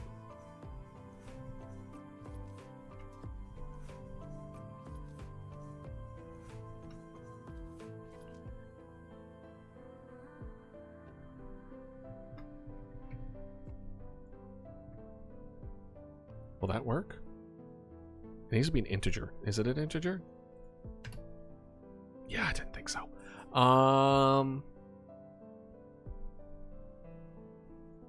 Let's just do 0 for right now.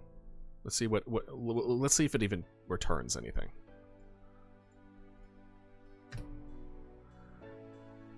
Static body 2D number blah blah blah blah blah blah. That's that, right?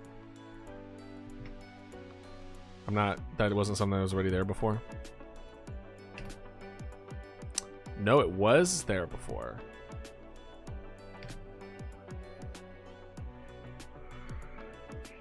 Okay.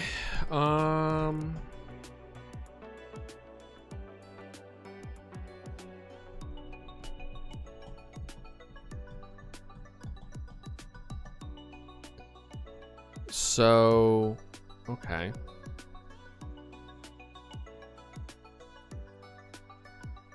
Because we have get collider, which it would be the shape ID, not the shape ID, but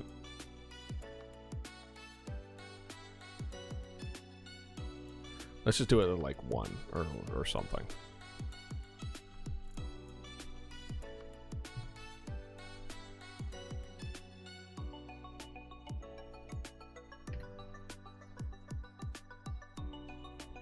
Okay, let's put it here.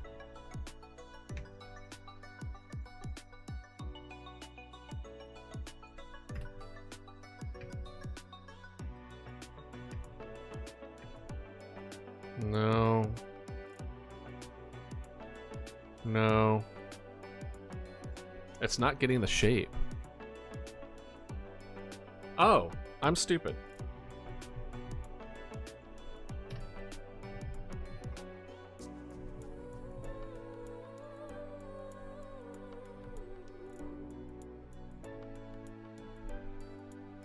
I'm stupid. Don't mind me.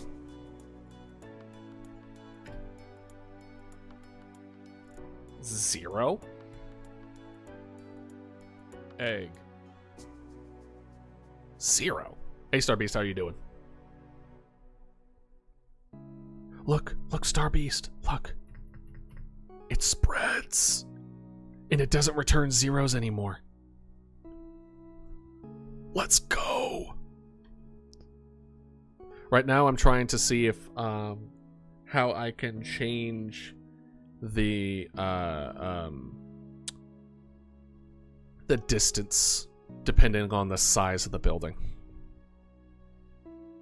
Granted, do I really need to? The more and more I'm thinking about it, the more I'm like, should it?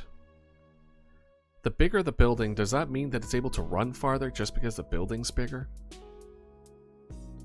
I think if we changed the potential spread of different distances related to difficulty, I think if we did that, we won't need to change the size uniformity. We would just make it so that it's close, further, farthest, and then make it so that the difficulty changes the likelihood of them going forward with it. And then that's out. That's it.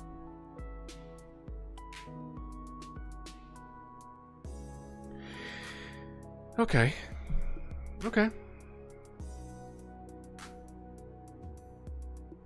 So uniformity, we're gonna put this as decided it is not needed. Hey Toby, how you doing? We are in the middle of making an indie horror game. And welcome, by the way. So my game is called last call, and this is a 911 operator horror game where you are trying to determine if the person on the other end of the phone is a real person or a mimic. And your job is to be able to send resources, aka like emergency vehicles, to their location to try to rescue people. But if they aren't a person, you need to send additional resources and or emergency vehicles to that location to then get them out of the house, right? And it is a battle of attrition where they are slowly taking over houses, and the calls become more and more difficult to determine if they're real or not to your own location. Your location is in the bottom right. If they are getting to you, everyone's gone. You will always be the last one alive. So it's more or less of, if they got to you, everyone else is gone. But that's a good question, honestly. I didn't really even consider of like, well, do we want to add the ability of them getting to you before the end of the game, right? That's an interesting perspective. It would add a little bit of extra tenseness to it, but I don't know how you would be able to approach it in a way that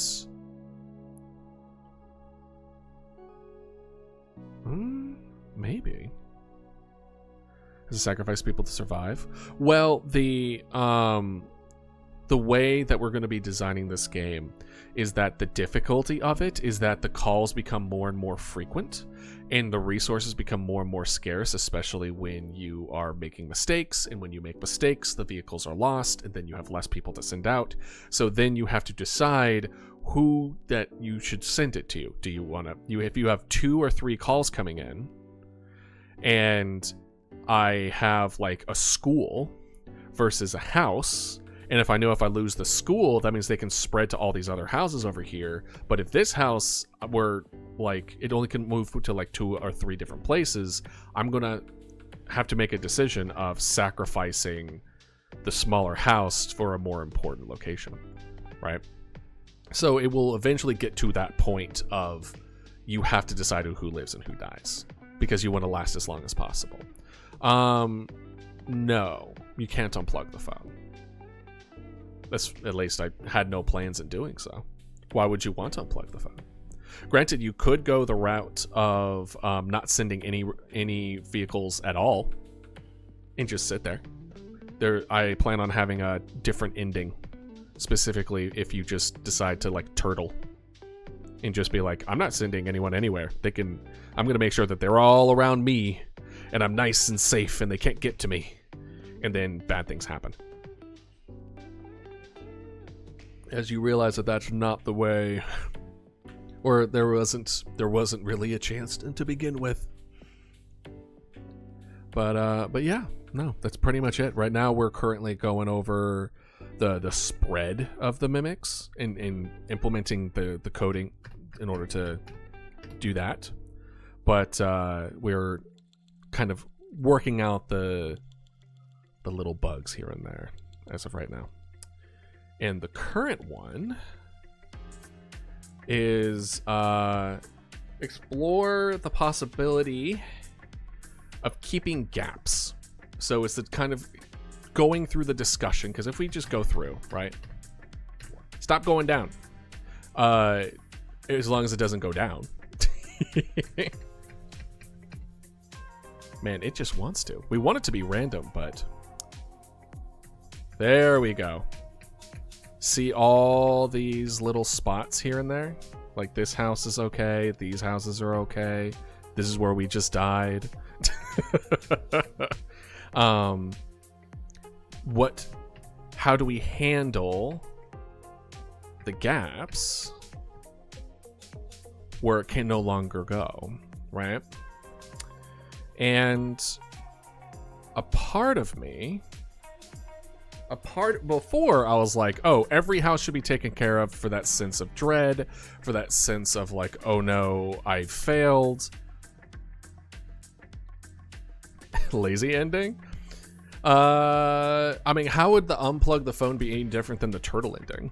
It would be essentially the same thing, no? Make it so once in a while the phone cable gets unplugged, dropping the call, and you have to plug it back into the. It's like something similar as the alarm to keep talking. Nobody explodes. Oh, yeah. There was some mentioning as far as some kind of maintenance similar to FNAF, where it's like there needs to be something that's consistently trying to pull your attention away of what you're doing. So when this kind of feels in the same category of like, oh, things get unplugged. I think we explored the idea of having to temporarily shut down, like an emergency shutdown, that they've like arrived at our front step. So we had to go into like emergency shutdown mode where we can't get calls, but we have to wait for them to like go away, and then we raise everything back up and then try to retrieve calls again. That was an idea that we explored as well. Killer Dodo animatronic. That's funny. I mean, Mama Dodo will be in there, but it would just be more of a squeaky rubber duck toy. But we've also explored some ideas as far as April Fools and of that nature of, oh, it's the swarm of dodos that's been killing everybody off. In the first place, who could have guessed that these what they were looked like the whole time? Five Nights at Dodo's. What would the other animatronics be then? Would they be the other prehistoric guys? Would Idealist be the phone guy in this case, I guess?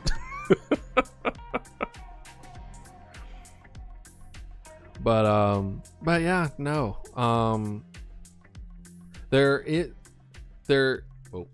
Right. This, I actually said an infinite loop. It is currently. Oh no! Dang it! I broke the menu like a long time ago, and I haven't fixed it. But we have like radios to listen, and then this is where how you interact with the phone and get the caller ID, as well as the history and the receipt of all the calls and the decisions that you've made. I don't know how I feel about distractions. A part of me gets it. I understand the desire and need to, in a game that you're trying to focus and make decisions and upkeep and all that kind of stuff, I also want to make sure that I have a good amount of mental load in mind, in the aspect of I'm having somebody receive phone calls, potentially multiple phone calls around the same time, in which they are listening and trying to determine if the person on the other end is a real person or not. Do I want all that happening, and then a distraction popping up in the middle of that thinking, pulling their attention away, coming back to what they were doing, and then trying to make a good decision after all that? Can we put them on holds?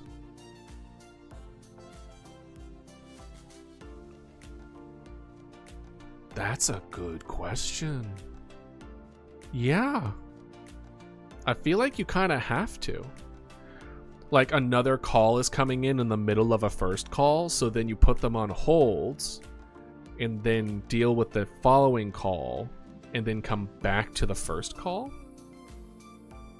That raises some questions. That's good, Starbeast. Hell yeah, Dragon. So yeah, putting them on holds is smart, because that's a way to be able to pick it up. It also makes sense in the aspect of, like, if you're getting a lot of calls coming in, the last thing you want to do is not answer, right? So you put them on hold, answer the new call, make it have them on hold, go back to the first one, make a decision there. Hopefully it's not too late. Come back to the second one, make a new decision. Third call comes in. Yeah. Yeah, I guess that is how you would kind of loop it. All right, let's see here.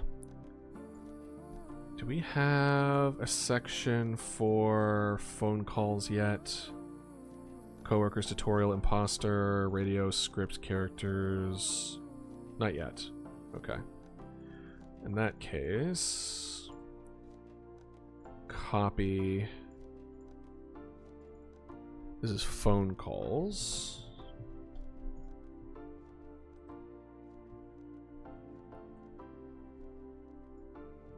All right. Be able to put them on hold, allowing the player to have to pick up calls that are incoming that may be in the middle of a decision, because that also adds an interesting aspect that I really like. In this, we add another layer to it, which is, what if the first call coming in was the person?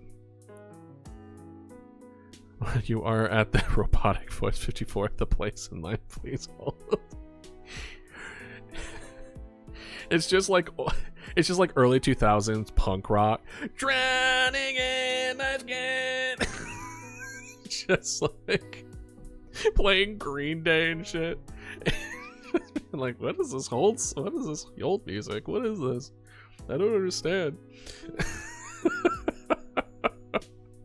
We could totally have fun with the whole music. That would be good. But I like this. I like this idea. Let's explore this a little bit. Let's explore this idea, because this is a new aspect that I haven't considered before. So we put them on hold. This can make it so that an interesting perspective where the caller originally was a person, but was replaced while on hold. Right? Right? I could just imagine one call just being them trying to order pizza. Oh yeah, no, we have red herrings. We're having red herrings in this game, which is gonna be people calling, but it's not an emergency.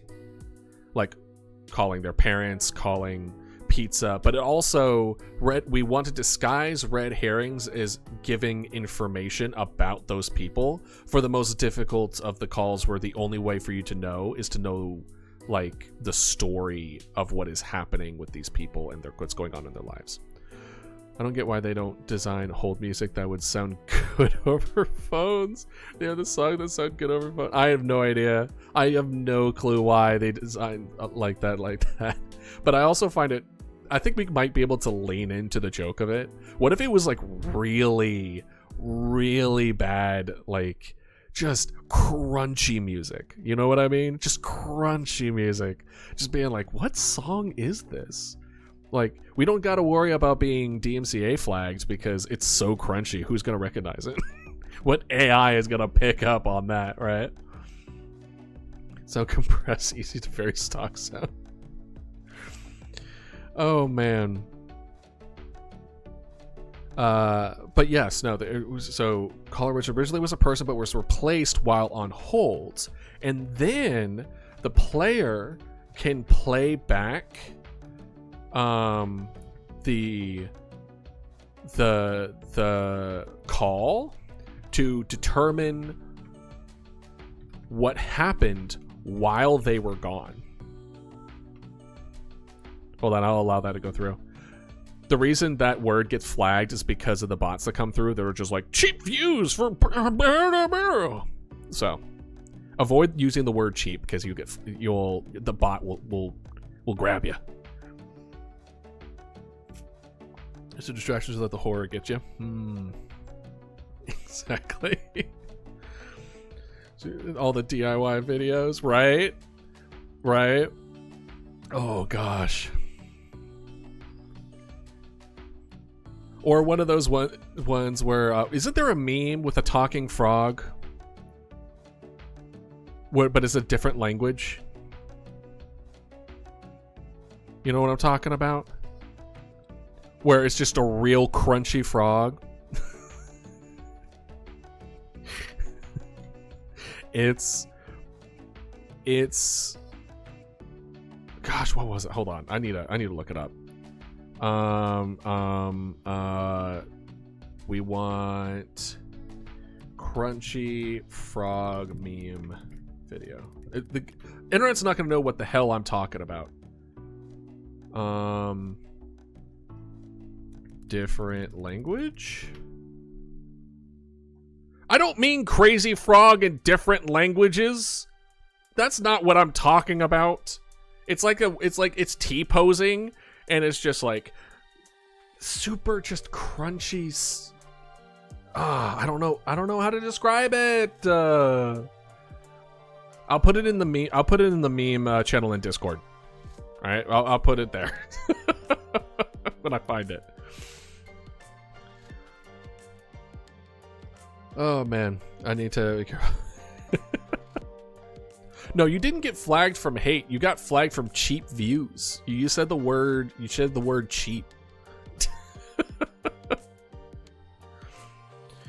Oh man. Anyway, so yeah, let's also put add crunchy / bad hold music as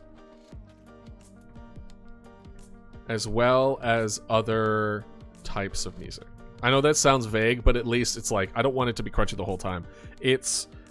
We'll add like a couple of stuff where people can react to it. Both the player can react to it as well as the NPCs can react to it, right? We want to give the impression that these NPCs are real people. So they're going to listen to this and be like, what is this? What song is this? I don't understand. Just screaming in a foreign language. That is one of the plans, is that there's going to be a couple that speak different languages. There's going to be some that are just screaming. There are going to be some that are just kind of... I don't know how a better way to put this. It's going to be unsettling. Like a kid being like their parents are dead and they're calling 911 kind of situation. So there's going to be a lot of those where it's like... I want to make it feel like these are good, or not all of them good, but these are decent people who are just trying to make through this, but none of them are. Everyone's going to die. And your job is to try to keep everyone alive for as long as possible. That's the whole game. The win con is just getting to the end farther than anyone else. As far as like longer than anyone else. But there's no saving everyone in this. It's not happening. Mixed Shakespearean and Yoda English. That's wild. Imagine if he's like, Yoda, I didn't realize Yoda was in this small town. The hell? I want screaming Romanian. Hey, let's go. We can add some voice actors from chat. Throw y'all in there. Anyone want some voice acting experience? Throw that on their resume. No, I'm gonna try to do as much myself, and then once we get to the point, like we have so much to do before we get to the point of actually voice acting. Like, oh, I'm so excited for the script writing. Y'all have no idea. We're gonna be. Like, the script writing is going to be so fun. Like, writing all the different moments, all the different kind of interactions, like, all that kind of stuff. Oh, I'm going to go ham. Think of little Timmy from down the road.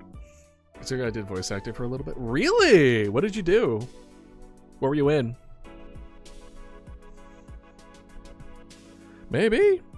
You know? Streaming and voice acting go very much hand in hand.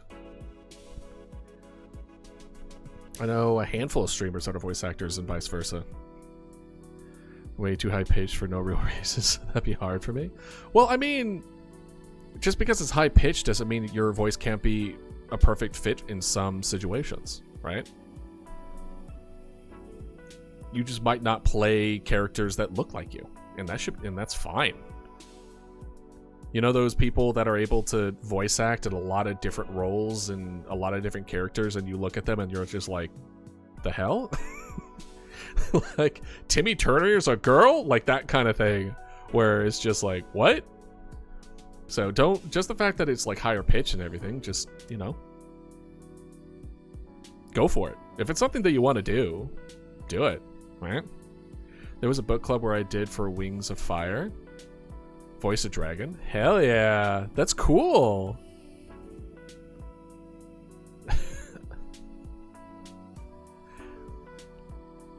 A pace? What's a pace?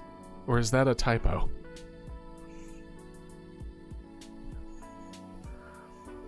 Hub is what I needed now.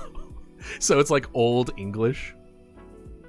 Oh, got you. It's just like this person like they went to one of those, gosh, what do they call it? What do they call them? Where you reenact the Middle Ages and everyone dresses up and I really like a good cowboy accent. Cool. That's awesome. You hear an echoing from a cave that says chicken fingers. What do you do? I'd make some chicken fingers. What do you mean, what do I do? We're gonna bond over chicken fingers. Who doesn't like chicken fingers? Like, really? Alright, I'm getting distracted. Renaissance Fair. Thank you. Yes, Renaissance Fair. It's like a person who went to a Renaissance Fair once and they just make it their entire personality.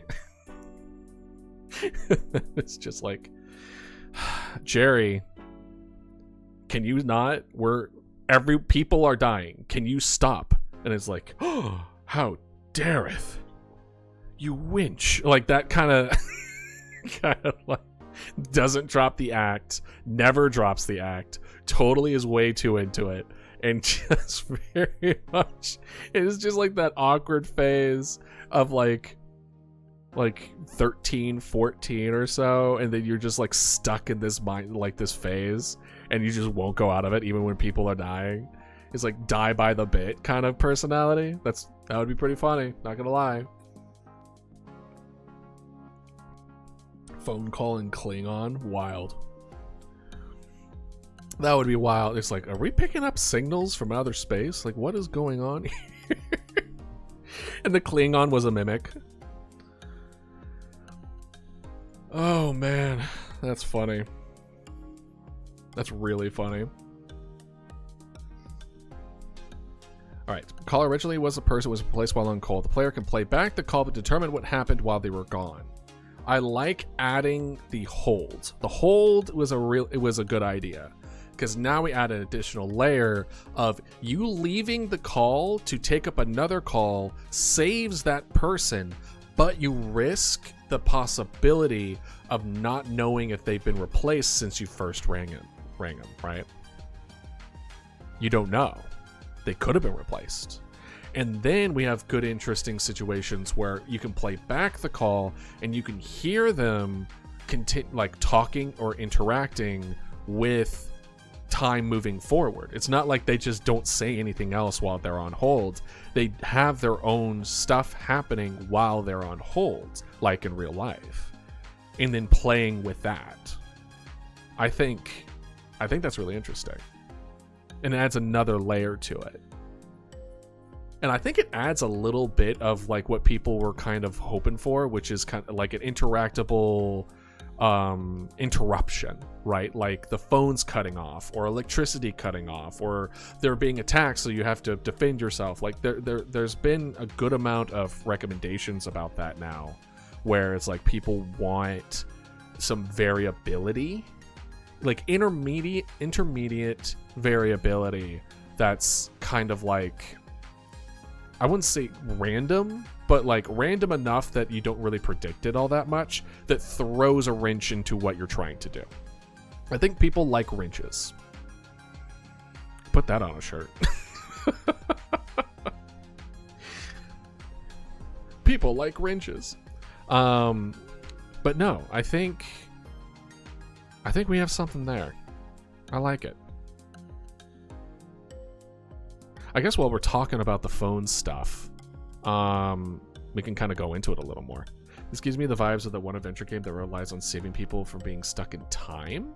You have to pick wisely because you can't save everyone. Makes them stuck in time. Interesting. If you remember the name, let me know. Because if it gives me inspiration, it's something that I could potentially use in this one. Let's go for it, right? At the very least, I'll look it up.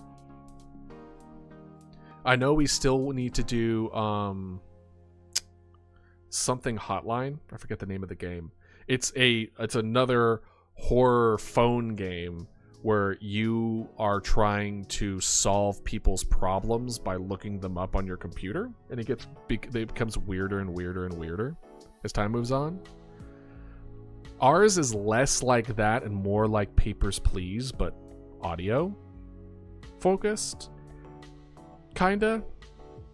So it's kind of like you have the hotline game, not Papers, Please, Not My Neighbor, which is essentially Papers, Please, and then a little bit of FNAF thrown in. It's kind of the vibes overall. Hotline Miami has a phone call mechanic, to be fair. Right. Now, hold on. Let me see. I definitely wish listed it. Let me go to my wish list real quick. Where is it? Where is the wish list?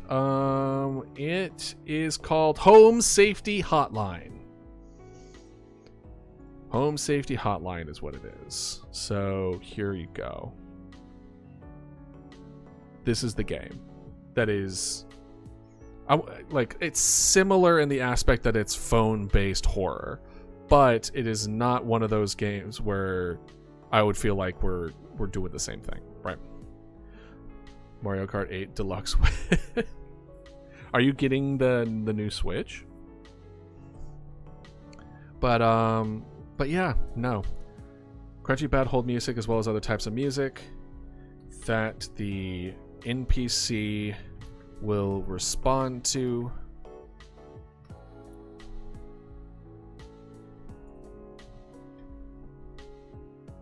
Okay. So now we want to talk. Oh, we wanted to talk about gaps. Right.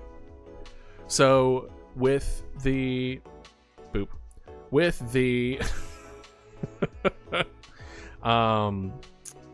spread, there are gaps. The original idea is as the gaps form throughout, as this thing kind of spreads, more mimics will come in and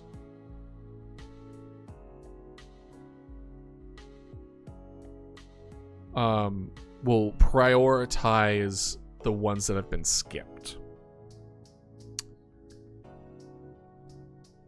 But the question is, how will we make it so that it fills in the gaps? And then also we need to discuss, should we need to worry about the gaps? Right? What are you talking about, Toby? What even is that? Is that Vulcan? Not Vulcan. The other one. Klingon? Thank you. Yes. But no. What was I saying? I was saying, but I'm working on it. Go for it. Learning a language is a skill regardless. I can barely speak English. So, what are you gonna do? So do we care about gaps? I mean, a part of me does, because in the sense of like people will notice that there's houses that aren't taken over. But a part of me wants to play with that a bit. Because here's the thing. If you're playing the game, right? And the game is all about tricking you. And there's red herrings and other red herrings and stuff. And you see jumping around, and then you see on the map gaps where they didn't attack. But you don't hear calls from those houses. Are you going to assume that it skipped those houses? Or are you going to assume that those houses were taken over and that they just haven't called you yet?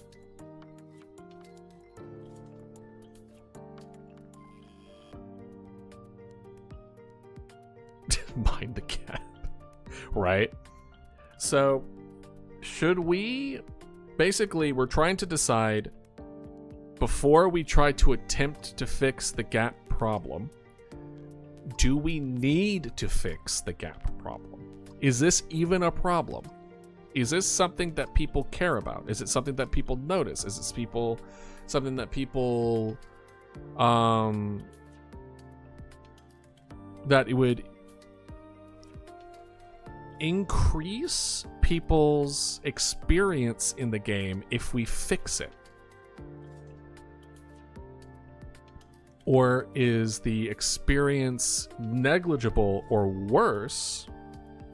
Or, sorry, is it negligible or better if we don't fix it? Right? Now, we do need to fix the problem of getting this here. Like, we want to teach this that it needs to be going here. Right? It could keep on doing its thing. It could keep on be going on like this, etc. But what we need is to get this so that it wants to... This is the goal. We need for it to be like, cool, lean in this direction.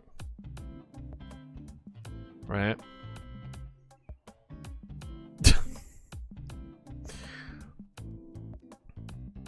All right.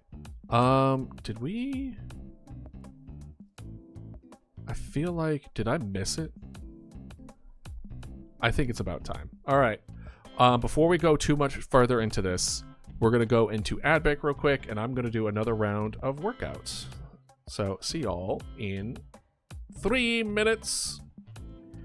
And I'm going to die slowly. Hey, silly. Yeah, I'm doing workouts. Stop redeeming! I'm not doing more in the middle of it. I refuse. You caught me in the middle of something. Hey. Oh, wow. What have you been animating? Welcome back. I am catching my breath.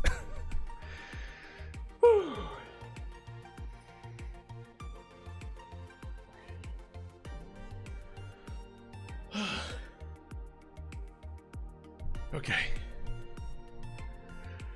Yeah, I don't think I'm going to be able to skip those from now on.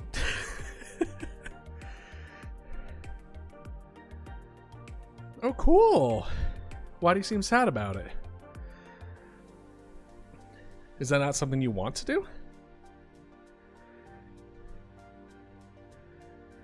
Or is it just difficult?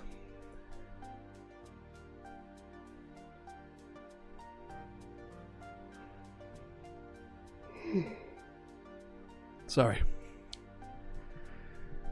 Okay.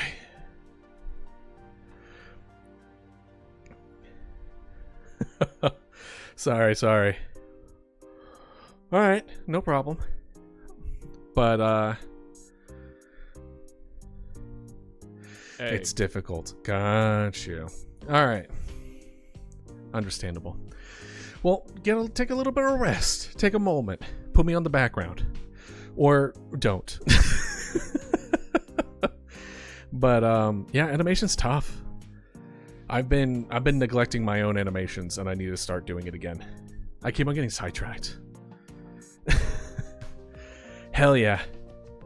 Please do. It'd be great to see. all your hard work.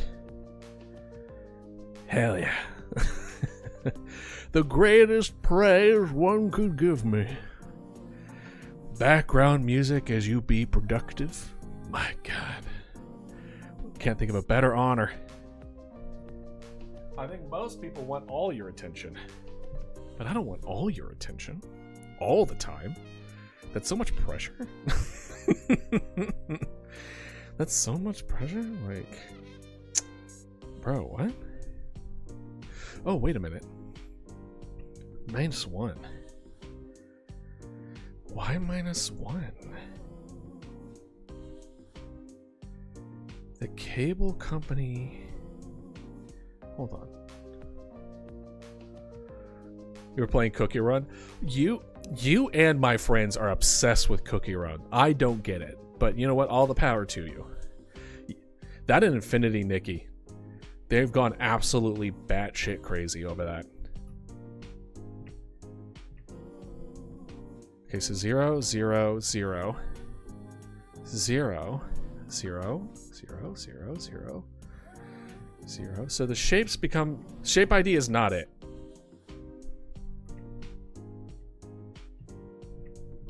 Shape ID is not it. Okay, good to know. I don't have 19 million coins. Silly. I have no reference for that, but that seems like a lot of coins.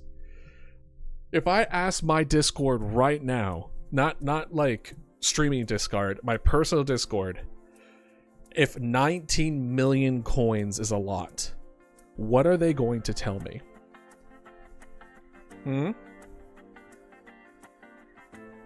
Are they going to tell me that that's a lot? That seems like a lot. 200,000? That's crazy. I still don't have any reference for that, but that seems also like a lot.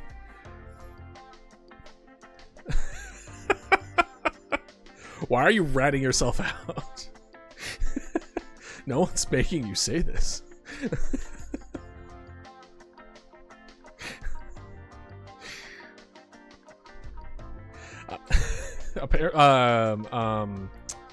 Cookie Run right now. Apparently Silly has a problem. That's grinding for 8 hours. Well, I mean, all the power to you. You seem to be enjoying it. I guess that's what matters, as long as it isn't unhealthy and it's taking over things. That's really the biggest thing you have to look out for. If you're enjoying it and it's not taking over, then awesome. That's exciting. Okay. So, well, the first thing here that we're going to do real quick is shape, get collider,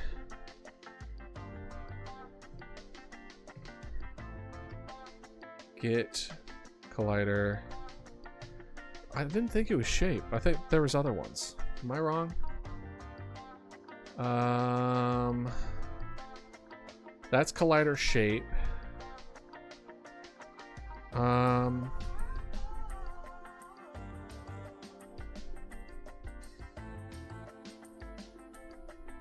Owner ID of the collider. The shape index of the collider. Target, shape, owner, get owner. What?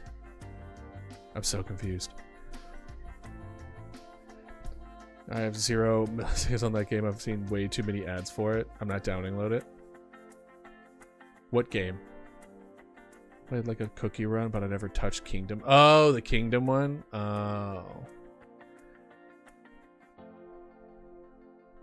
Compared to other market, I have so many screenshots of cookies I get because I get hyped.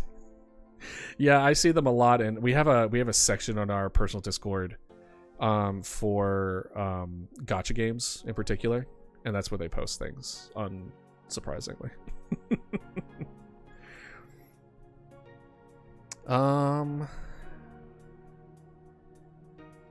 Okay, can we... So the collision shape, why is it 0? Is it because it's a rectangle?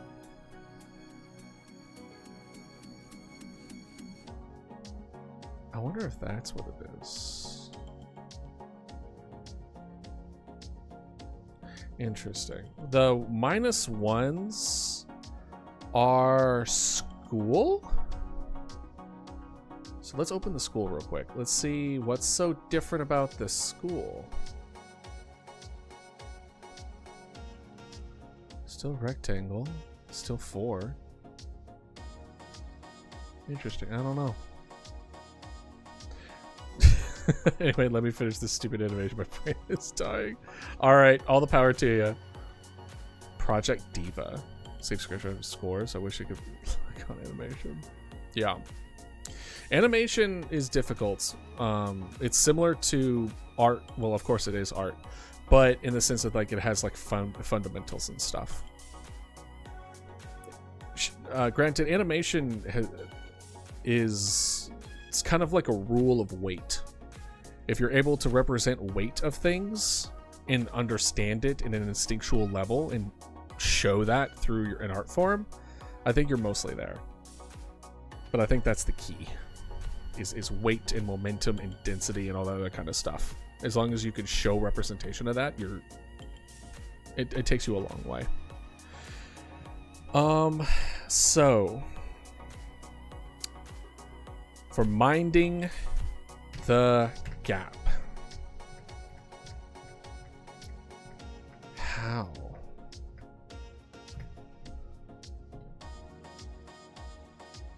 I can't hear you over it. Hear over what? Is something too loud on my end? Or am I... Oh, the animation. Is there any way to mute it? Or do you need the music in order to do the animation? And if so, yeah, that's understandable. Well, I'm not certainly going to require you to talk, but I'll know you're here in spirit. I think PS5 has an app for Twitch, because I'm pretty sure PS4 also did. I never bought a PS5 though. I missed my shot and then I never went back. Yeah.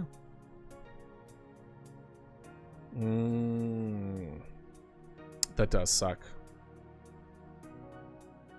I wonder why they made it that way. That kind of gross. Does that mean? Yeah, exactly. You're lurking. You're snuggling with Mama Dodo. But yeah. So, oops, knocked the thing. I do have a lurk command. I don't know if you've ever used it. And an unlurk command.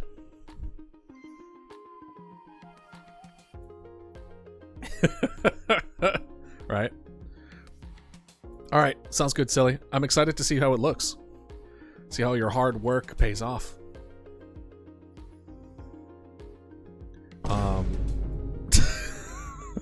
Star with the tween. All right. So for minding the gaps, let's think it through. Having it Egg. so... Egg. Well, maybe we don't need to worry about Egg. the gaps. Because I'm thinking here, because we're going to have the increased chance, Egg. right? We have the biggest... We have this inner circle, we have the bigger circle, and then an even bigger circle, and then a chance of it happening. But technically, if we do that, this Egg. stuff, the gaps should kind of fill in. So like right now, this is stuck, right? So by making it bigger, Egg. it makes it so that it will be able to extend further, right? egg,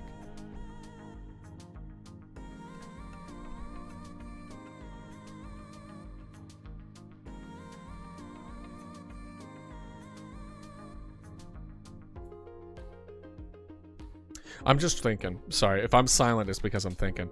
I should probably think out loud because I'm streaming. I'm thinking as far as like, okay, this gets bigger, this kind of moves around, but then this is going to go up this way. But then what about over here? Or we're going to give the impression, if we're going to give the impression that this is hopping like a grandiose distance. Well, don't spam too much. To say I have to leave X-Man after the stream. That's true. I'm gonna get you for spamming if you do it for too much, Star. Every once in a while in celebration is fine. Restraint is also a virtue. But you know, egg is egg. So, and that reminds me, I need to remove the cooldown for egg in the sense of like overlapping, because I think it would be funny if it overlapped. Anyway, because it's gonna go up and then pop over here, but I wanted it so that if new ones come in, it almost like brings in lesser, like it mixes it up where it's like, oh, now we want to give the impression that this thing is getting smarter,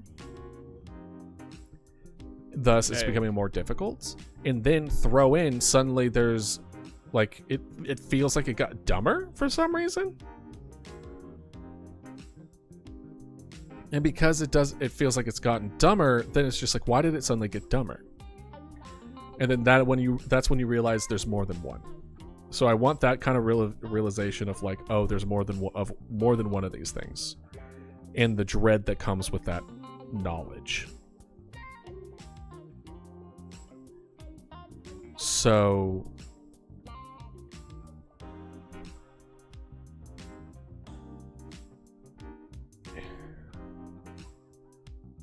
let's do a little experiment, because with the imposter spread, we have to determine the rate.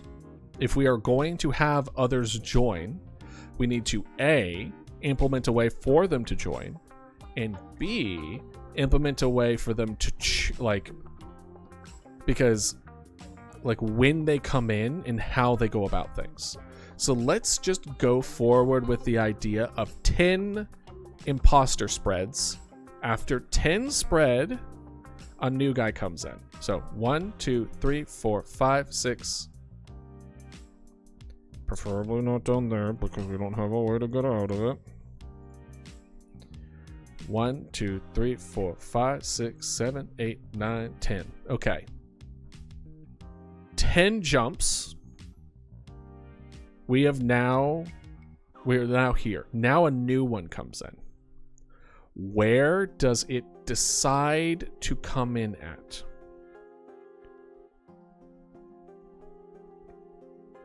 I would say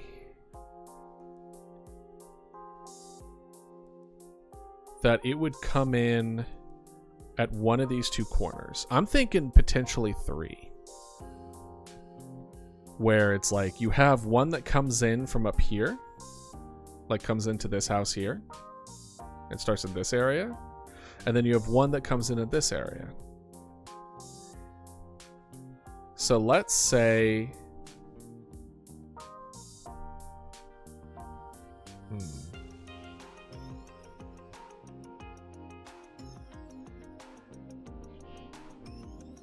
Alright. I'm going to draw and place a Jackbox. Hell yeah. Enjoy your drawing and enjoy some Jackbox. Let's do...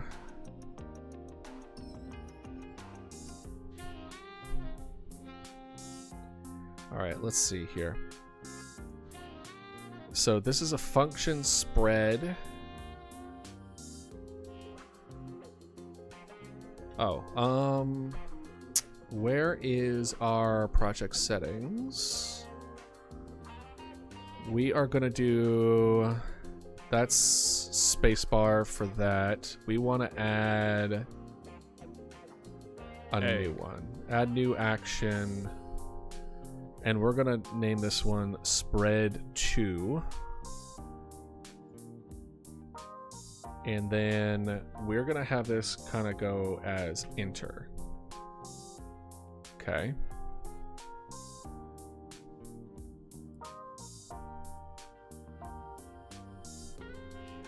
Which the egg emote would stack noise each one in the message. I won't do each one in the message, but I will plan on making it so that it stacks with the following message. You get what I'm saying? So like when all of you are spamming it, it will overlap.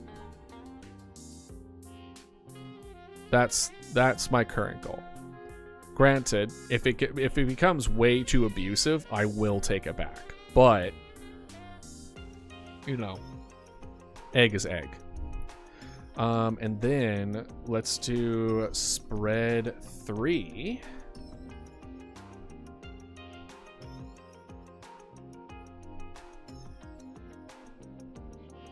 And we'll make it... Anything else? Let's do shift. Left shift, specifically. All right. So now spread 2 and we have spread 2, and spread 3. Okay. And now what we're going to do is that we are going to have mimic. We're going to copy you. Mimic 2.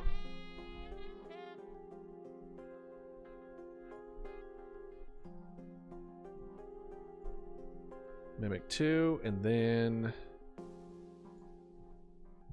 Mimic 3. Looks good to me.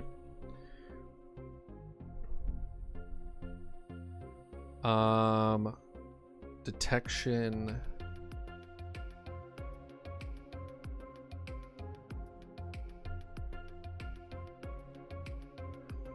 I mean, I want to give it the same rules.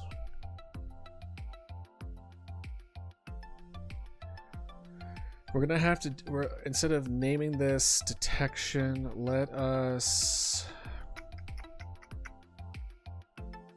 detection rename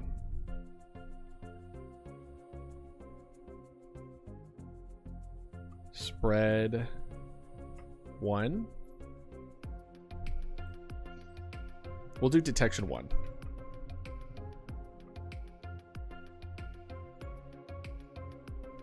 And then we're gonna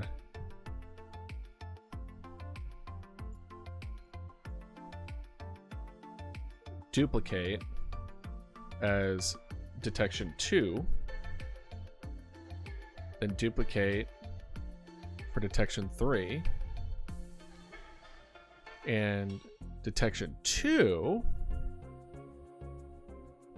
we're gonna remove, attach, cancel. We're gonna have 2 to mimic 2, and then detection 3 to mimic 3. 2 is going to have, instead of spread, it's gonna be spread 2. And then you is going to be spread 3.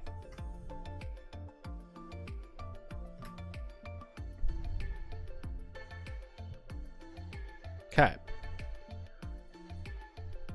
So let's see if we did this right. Okay, that's boop.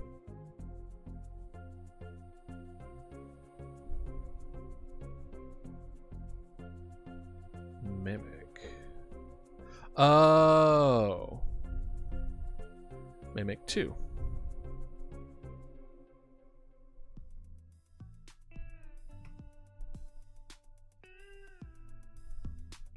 What's the problem?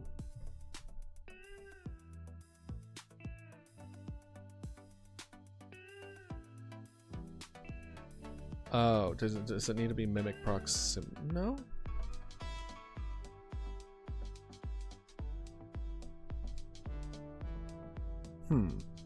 Hey, wait, hold on. Are you going by George or Alice today? Hey, make an achievement that says, really, an achievement has to be for not touch the keyboard or mouse for a whole game and let everyone die. That's pretty funny. I don't know if I want to reward people to not play the game. Well, hello, Alice, and welcome.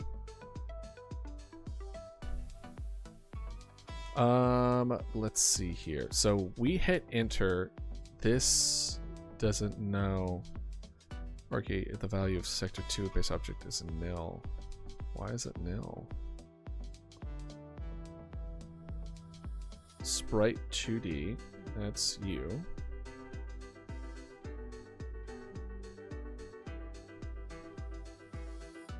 Detection 1.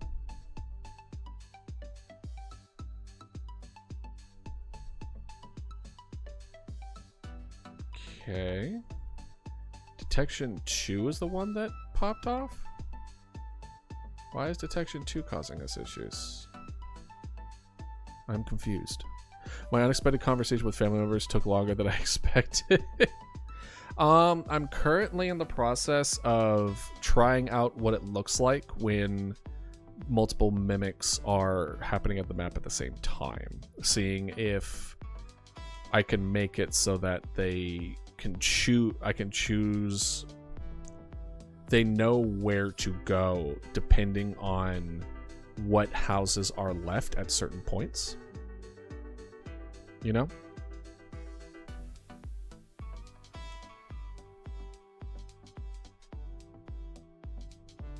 Yeah.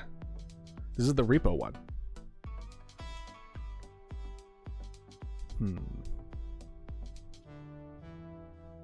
So you don't want to work, but why?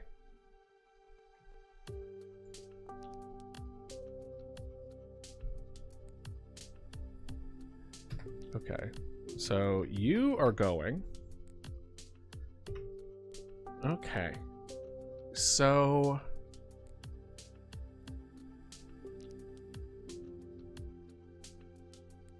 it can't get a global position. We put a CRT shader over the monitor. Remind me what a CRT shader is. Thank you for the follow, by the way. Appreciate it. Is the CRT shader, is that how they make it so you can't see your screen? Oh, is that where it looks like it has like that little, almost like movement to it? Oh yeah, definitely. Definitely. I do that for my VODs and a lot of editing stuff. Yeah, scan lines. Because I love the old 90s, early 2000s like tube screen look to it. 100% that's being added to the monitor. 100%. So why? It's because Mimic. Oh. Well, that's a Shapecast 2D.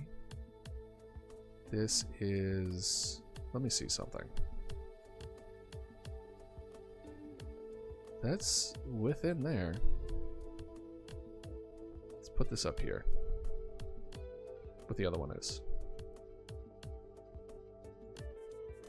Okay.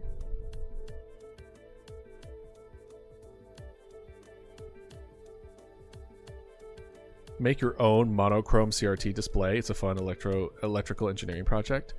Honestly, that sounds like fun. That could be really fun.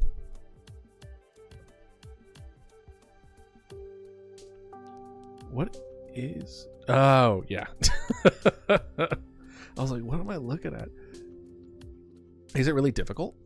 I've never done anything close to it, so I wouldn't know. But...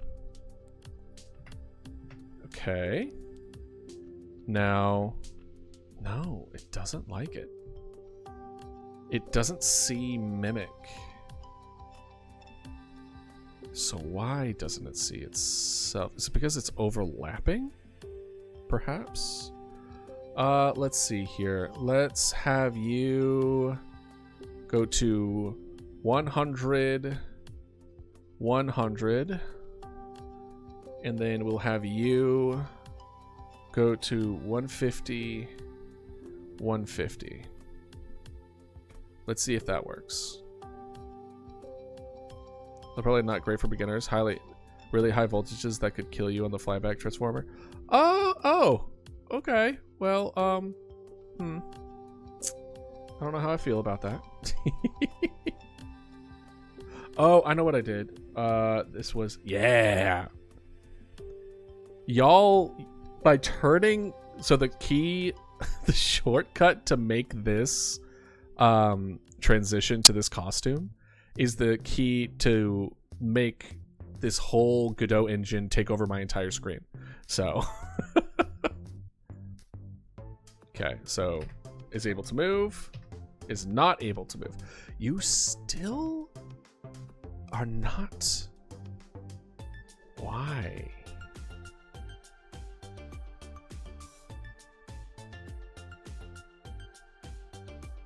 Is it the close proximity? Hold on. Let's see here. Pathfinding 2D, old houses, old house wants close proximity. What?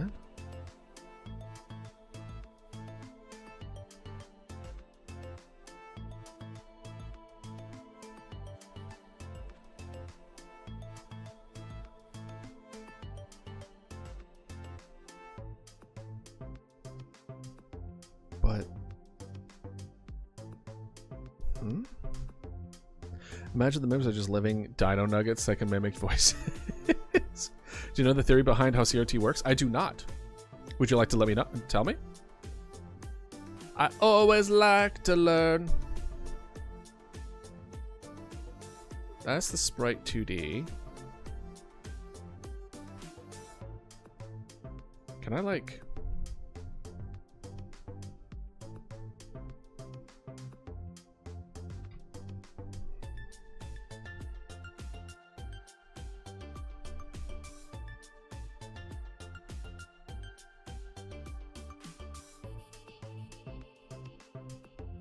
Oh, is it because I tried to do the on-ready close proximity to bring it in from somewhere else? I think that's what that is. I think that's left over to something. Let's see something. Because this one's working. But what if I, like, did this, though? Does it break everything?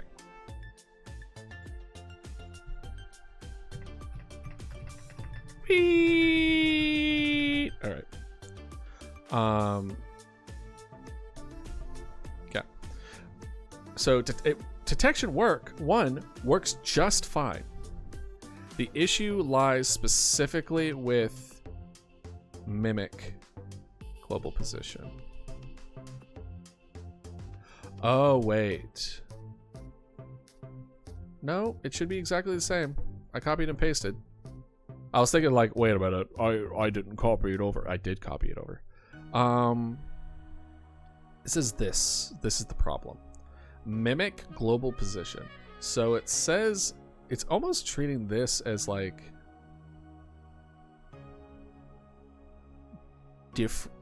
obviously it's different, right? It's obviously different. So what if we did this? What if we did Sprite 2D equals pathfinding 2D slash Sprite 2D slash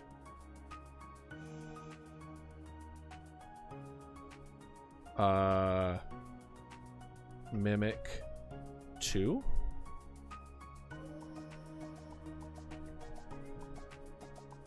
The default using that, which won't return nodes in the scene tree before ready is called. Using the onReady notions will solve this.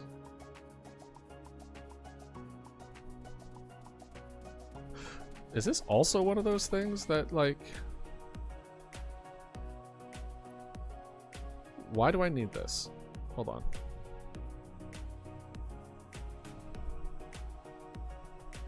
Do I need this?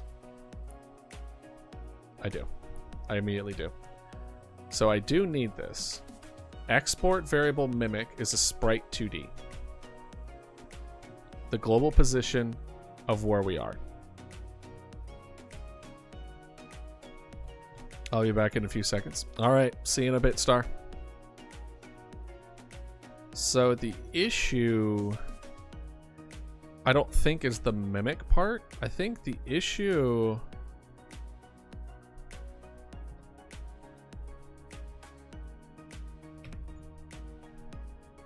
is just in, I think the attacked location is coming 0. So if the attacked location is coming 0, that means the attacked global position is 0, which means all this is not happening. So why? Why isn't it happening? Detection 1 is working just working fine. And I copied the rest of these, so they should be doing the same thing, but they aren't. Is it just the inner one, or is it also the shift one?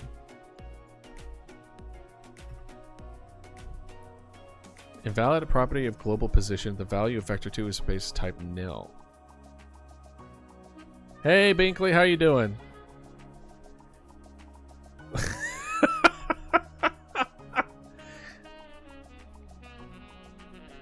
You're more than welcome to change the costume. This is Apex Predator from Repo.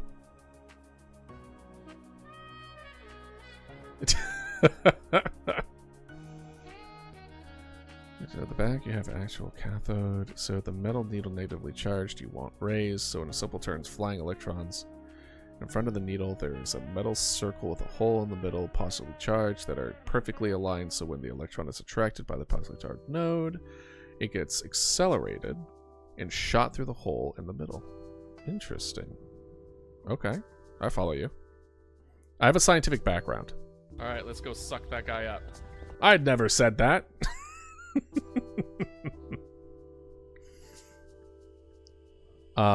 Okay. Oh. Looks like Alice wants this back.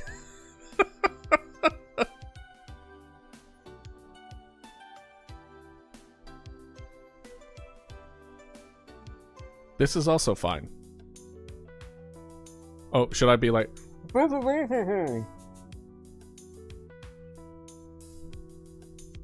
Alice, don't be mean.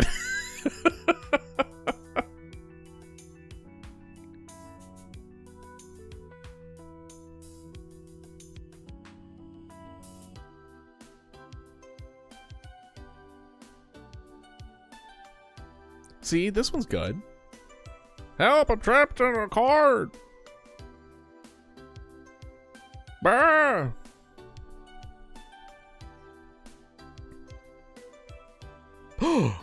Language. Binkley.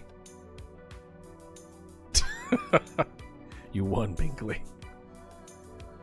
Y'all been hoarding points just for an excuse.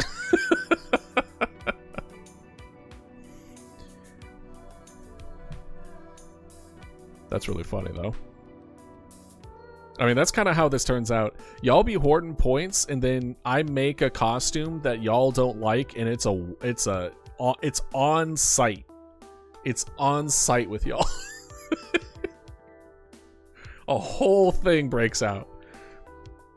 It was the same thing with the Man Dodo one. Y'all fought over that a while.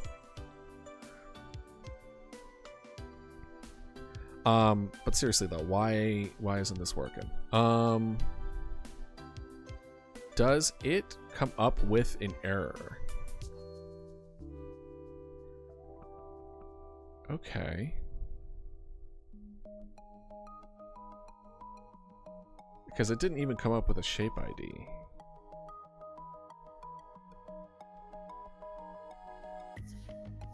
You know, I'm watching on my PS5 and I'm laughing. That's how it be, though. That's how it be.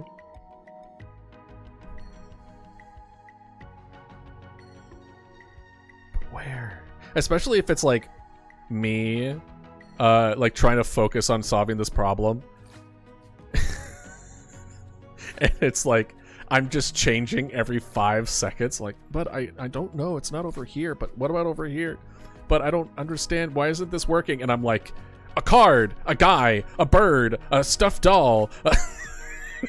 It's like, beep, boop, beep, boop, bop. A slime.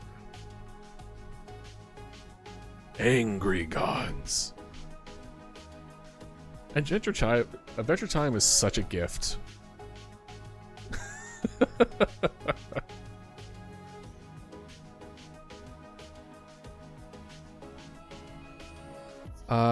But seriously though, why isn't this working?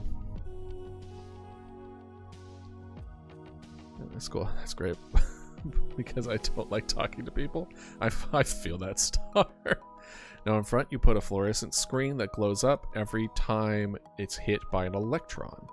This creates a nice point. Well, you get more of a CRT screen. So between the screen and the CRT, which is the component generating the rays, we put to the side metal plates that are called deflection plates. We charge them negatively or positively, repelling or attracting the electron respectively. So it like bounces?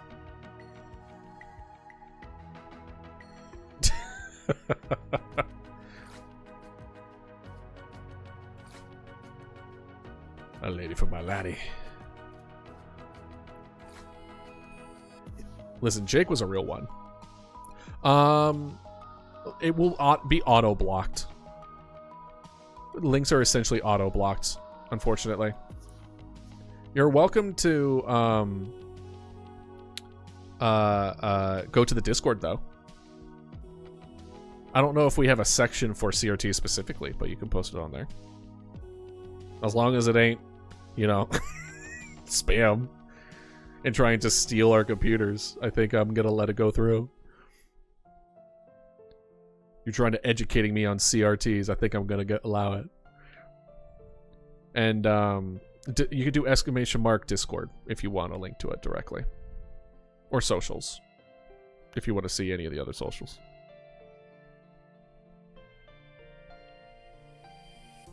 But seriously though, why isn't this working? It doesn't find anything. It hasn't found anything. It's not finding... Pathfinding, sprite, old house, 1, close proximity, relative. Oh.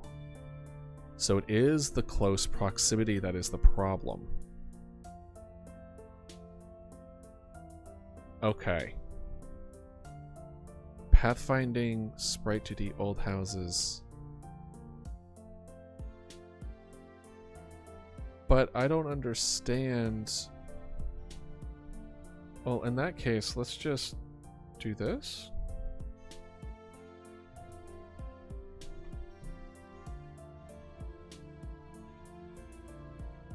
I do not have a dragon costume, but I think dragon is saving up for the next one. Damn it! I need to keep my guard off with you every time. That's the second time you've gotten me with that. It's fine. What did I expect? I sent an image that should help you imagine it. Okay. Let me see. Oh, I swear to God, if it's another D's nuts joke. Okay. Deflection plate, vertical deflect plates, vacuum electrons, screw screen. Okay. So then, what is the movement? The movement of the deflection plates?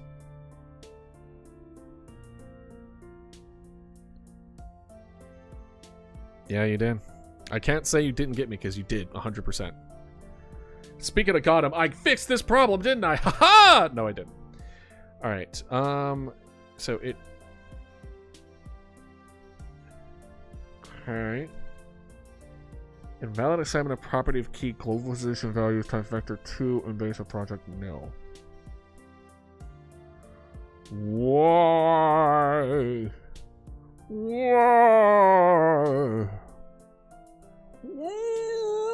I don't know.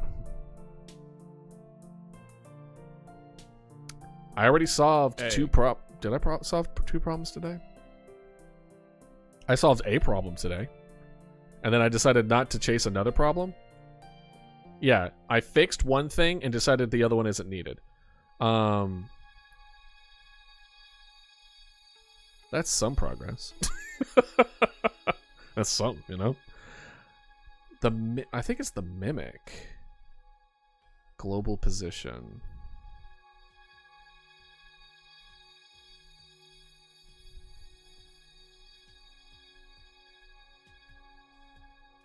I think.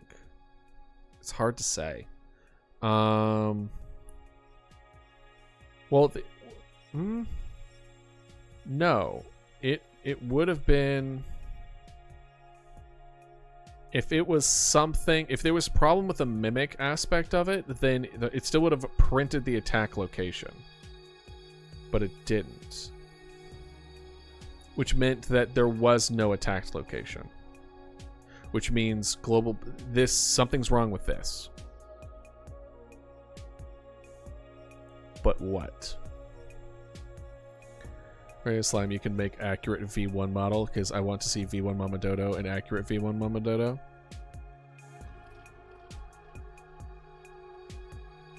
Why is it flagging? I hate it. Apparently hate is a strong word. Okay, I guess.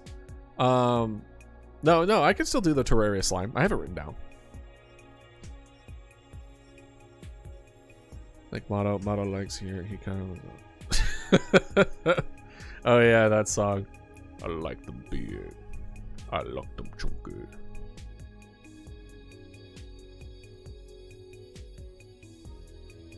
Oh, but where? I got blocked for crashing out. Nothing. It's like, listen, you're gonna crash out in your own little corner, all right? You're not gonna bring it here.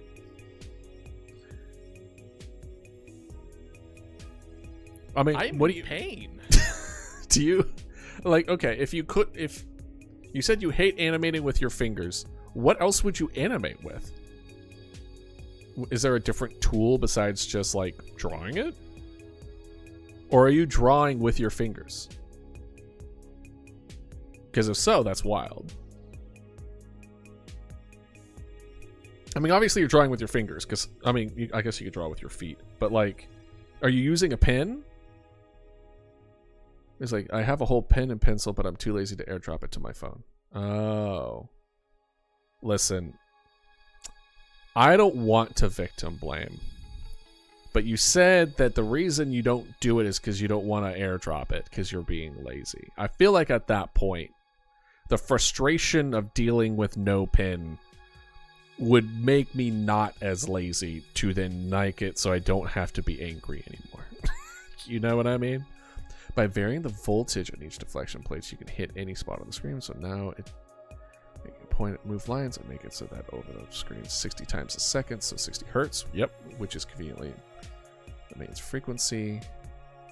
Now the whole screen is light up, but if you were to have a wire that turns on and off the CRT, but the deflections stays synced, you can time when to turn it on and off to draw an image. Okay, so a bunch of on-off for lights. Got it. I animate better with my fingers. Well, I guess my question is, do you want to enjoy what you're doing? I think enjoyment takes precedence over the other people's perspective of what they consider good. You know what I mean? You know? I barely post anymore because my motivation sucks.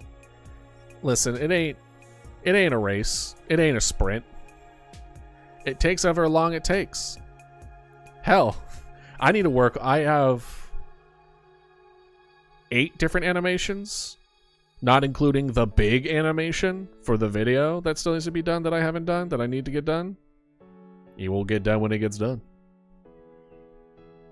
You'll get it done. I haven't posted 4 months. Well, guess what? You know, that had nothing to do with animations. Look, I understand the pressure of You know, like trying to stick to a schedule, trying to be consistent. But like, why do you animate? Do you animate because you want to stick to a schedule? Do you animate because you want to get views? Or do you just love the process of it? You know? Take your time. It's not worth pushing yourself if it makes you hate it. Yeah, then there you go. Then take your time with it. It's one of the best ways to burn out. Is to push yourself doing it in a way that you dislike doing it, and it's frustrating and it's irritating and it gets under your skin and you don't like doing it. And then you push yourself and then you put something out there and then people can kind of tell. You know? People can kind of tell, like, you pushed. So do the parts that you love. That's awesome. Because it's continuously going left and right, draws a line, but by going up and down, goes in steps, most likely leaving a gap between each scan line, and that's how it creates an OCRT effect. That's so cool, Toby. I'm assuming you've made one. Or at least you know how. But that's really neat. Literally a cat with squid legs, and that can hypnotize people, and I'm all up for it. Hell yeah. That kind of reminds me of my Monster Hunter Wilds cat. I have it so it's a brain in a jar, and it has the octopus costume on, and I find it hilarious. So it sounds similar. Made a simple oscilloscope. Oh, that's cool. All right, I believe in you, silly. I believe in you. Take your time. You got this.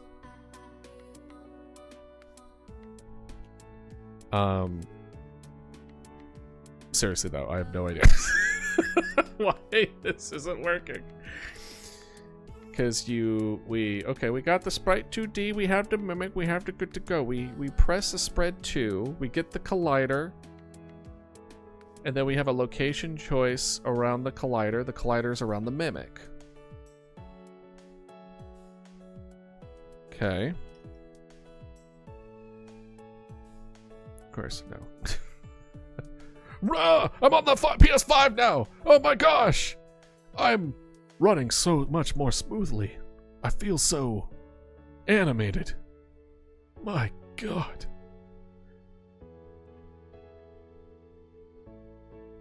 Let's see. Seriously though, I don't know what I'm doing. Well, we only have like 10 minutes, so let's just riff. I probably said what is there to say about monochrome CRT monitor. Is there anything else you would like me to rant about? Let's see. What is your current favorite thing that you like to do? It could be video games, in which my question is going to be what video game, but what do you like to spend your time on?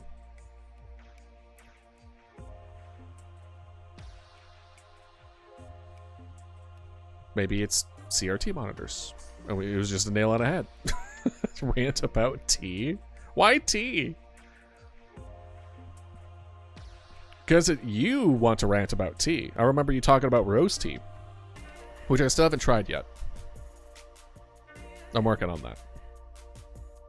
I don't remember if I looked for it at the grocery store or not. I will attempt to remember.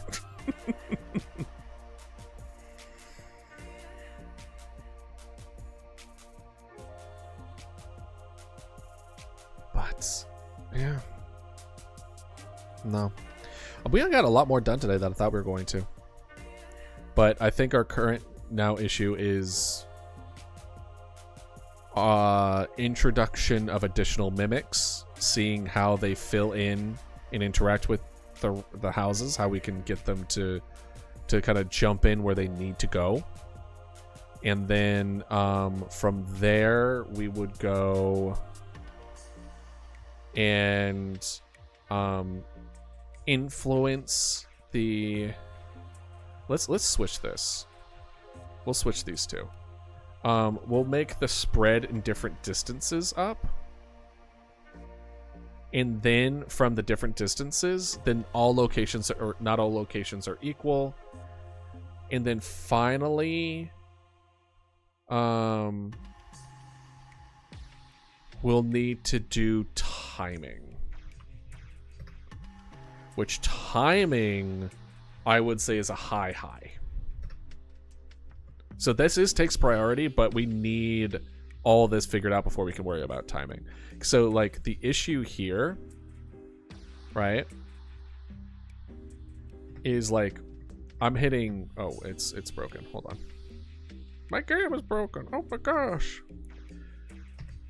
Yeah, like the problem here is that I can hit spacebar and it doesn't as much as we want. But how fast do we want to do it? How fast do we want it to spread in the beginning? Is it like a minute? Is it 5 minutes, 10 minutes? Is it mistakes? Is it like, do we want it to go up with mistakes? Do we want it like, do we want to have the Mario Kart effect where the better you do, the less resources you have, vice versa? Like the nuance of it is kind of where I'm going for. Oops, sorry, wrong one. Let's see here. We'll put this in like nuance, and then I'll put timing on there.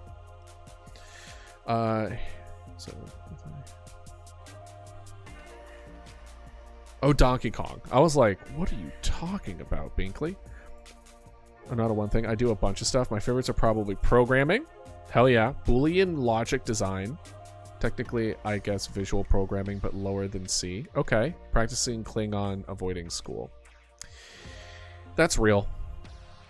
Why do you avoid school? Is it just not stimulating?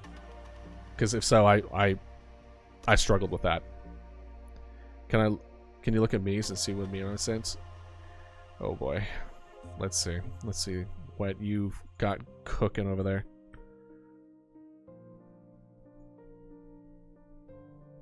Oh, the giant light. Honestly though, straight up, Star, that was something that was recommended to me. My mom was dating, I don't even know full on dating, but you know, was seeing an ex-Marine, I want to say. He was definitely in like the armed services, and you know, he kind of like he had good insight on some stuff. And one of the things he said was, if someone breaks into your house, one of the best things you should have is a like these giant light flashlights, just like what was shown in the meme, and then it will blind them for like minutes. If you turn that on in their face, they will not be able to see. The adjustment between that super dark, like it's nighttime, to taking that full blast of light in the face will just 100% knock them out. Like there's no way that they're going to be able to function for a good couple minutes. So like no joke, it's what he recommended. It says killing me. Now I must confess I still believe. Why do you give me the... I don't know what Binkley's on. You think the mimics would love bananas? Why is that? Why do you think the mimics would like bananas? But I averaged 40 episodes of show per week, so it's not all bad, but if I'm a waste of time, I wish I could teach half the classes. What do you mean 40 episodes? Just like of random shows? So are you watching shows while in school?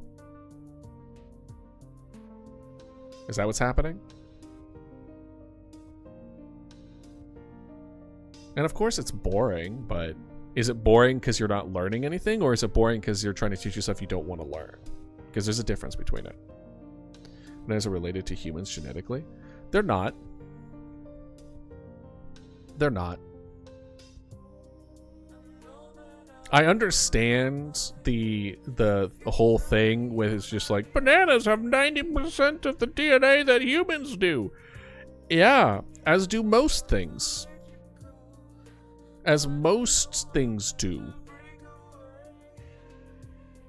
If you could have had something better with like mushrooms or something, but like, no. Just no. Then they definitely like water. Has been as related to human. Because I'm not learning anything, the subjects could be cool, but I want more complex topics. Right, so you aren't being stimulated. Yeah, I had that same issue in school as well. The only thing, this is what I would recommend as an adult who also struggle with simulation. Especially if you're already watching shows. If you're already watching shows, first of all, as a responsible adult, I should tell you should pay attention to class. But I'm not a huge fan of the education system, so you know.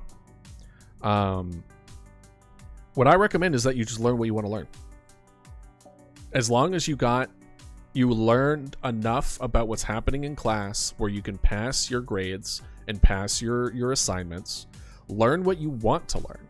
If you're already getting away with watching shows, learn other things instead, or learn the things that actually interest you, and use that opportunity of being in school as like, okay, it's time to learn something, but I'm just going to make sure that I'm doing what I need to do in order to succeed where I'm at, and then all that extra mental energy I get to dump it into something. Right. So then you might as well use that time to just learn something that you actually give a shit about, instead of wasting it by watching shows, you know? Use that opportunity while it's there. And then just keep growing on it, right? It does count. Well, I mean, it counts in the sense of like you learned a new language, but I think it would probably be like, okay, cool, you've learned the skills necessary to learn a new language. Now learn Italian, learn German. Fuck it. Add like 4 languages to your repertoire. Why not? Because that shit, like, if I put Klingon on my resume, no one's gonna give a fuck. But if I put like German, French, Italian, Spanish, any of that, it looks great. Even though it would be about the same amount of mental, you know, depending on the complexity of the language. There you go. But the point is that like, if I were to go back to my understimulated self and tell them like, I wish I could have gone away with like watching stuff and doing stuff that wasn't, because I was forced to sit there without any screen, without any nothing, and I had to like spend my entire energy just not from passing out just because of how boring it was. And if I could, I would have been like, let's get some fucking certifications up in here. Especially if you have the money for it. Like, getting certifications, like, cool, I'm now certified for like all these different languages, all these different prospects, and there's like a couple of things where if they go on sale, they're relatively cheap. And then at the end of it, it's like, cool, yeah, not only was on top of my class, but I have like 25 different certifications. I'll be Cisco certified and grab some asset certificate. Oh, that's awesome. Exactly. Just use that opportunity of I'm in a place of learning, and if your education system has failed you to the extent that you do not feel like they are educating you, just take it upon yourself. Just teach yourself, and just make sure that you pay attention enough to pass the class and do well in class, and not to like sacrifice that. And like, what are they going to say? That's probably not good advice from an adult. You know, that's not a good advice from an adult. I should tell you, you should be doing what you're told, but my God.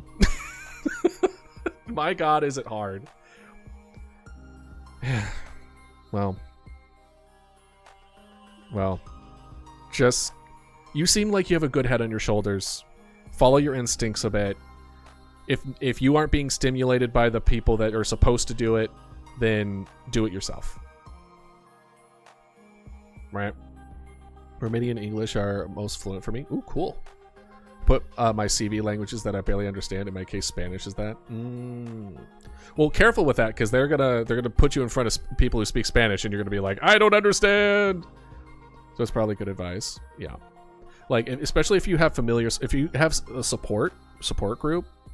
Yeah. So just, just continue growing. The only thing that I will recommend that is an appropriate level of advice is don't let yourself stagnate, because that's what I did.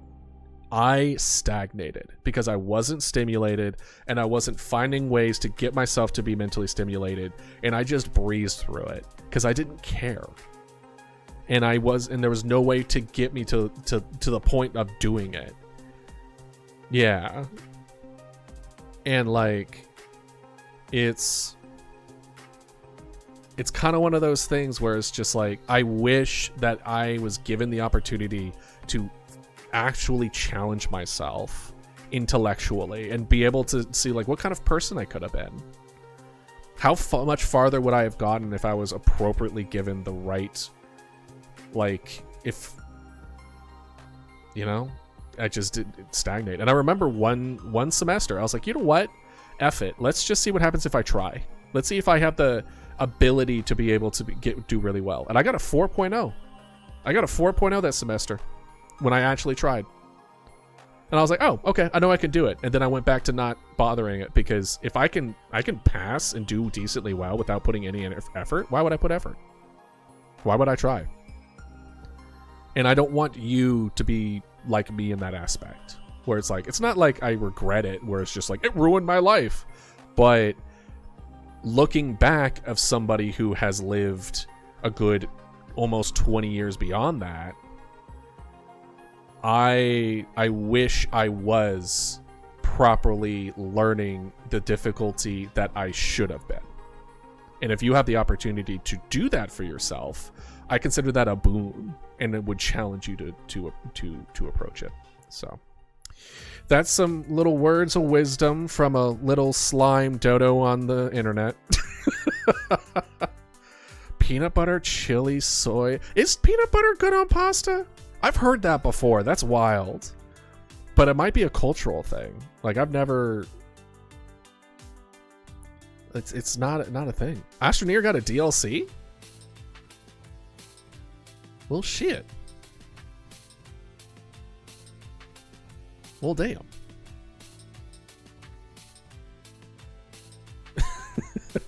Well, good. All right. I think it might be time. I think it might be time to go. I really missed y'all though. I don't like canceling streams on y'all. I miss hanging out with y'all. So this Saturday we're still going to be doing it. Sunday might be a little delayed because I'll be eating with family. But we are going to play some more Rain Worlds. I stream Tuesday, Saturdays, and Sundays. I'm streaming less so I can work on projects for stream, because I'm way behind on them. So not till this weekend. I post when I go live on Discord, so you're a part of it now, so you'll be able to see it. So thank you all for joining me. It was wonderful meeting you, Toby. I loved the lesson. I learned a lot, and honestly seems pretty cool. It's a little dangerous, but you know what? Some of the best learning is a little dangerous. Am I right? And we made some progress, and we'll make even more progress next week. So I hope you all have a wonderful day, a wonderful week, and I will see y'all on Saturday. Take care. See ya. Bye-bye.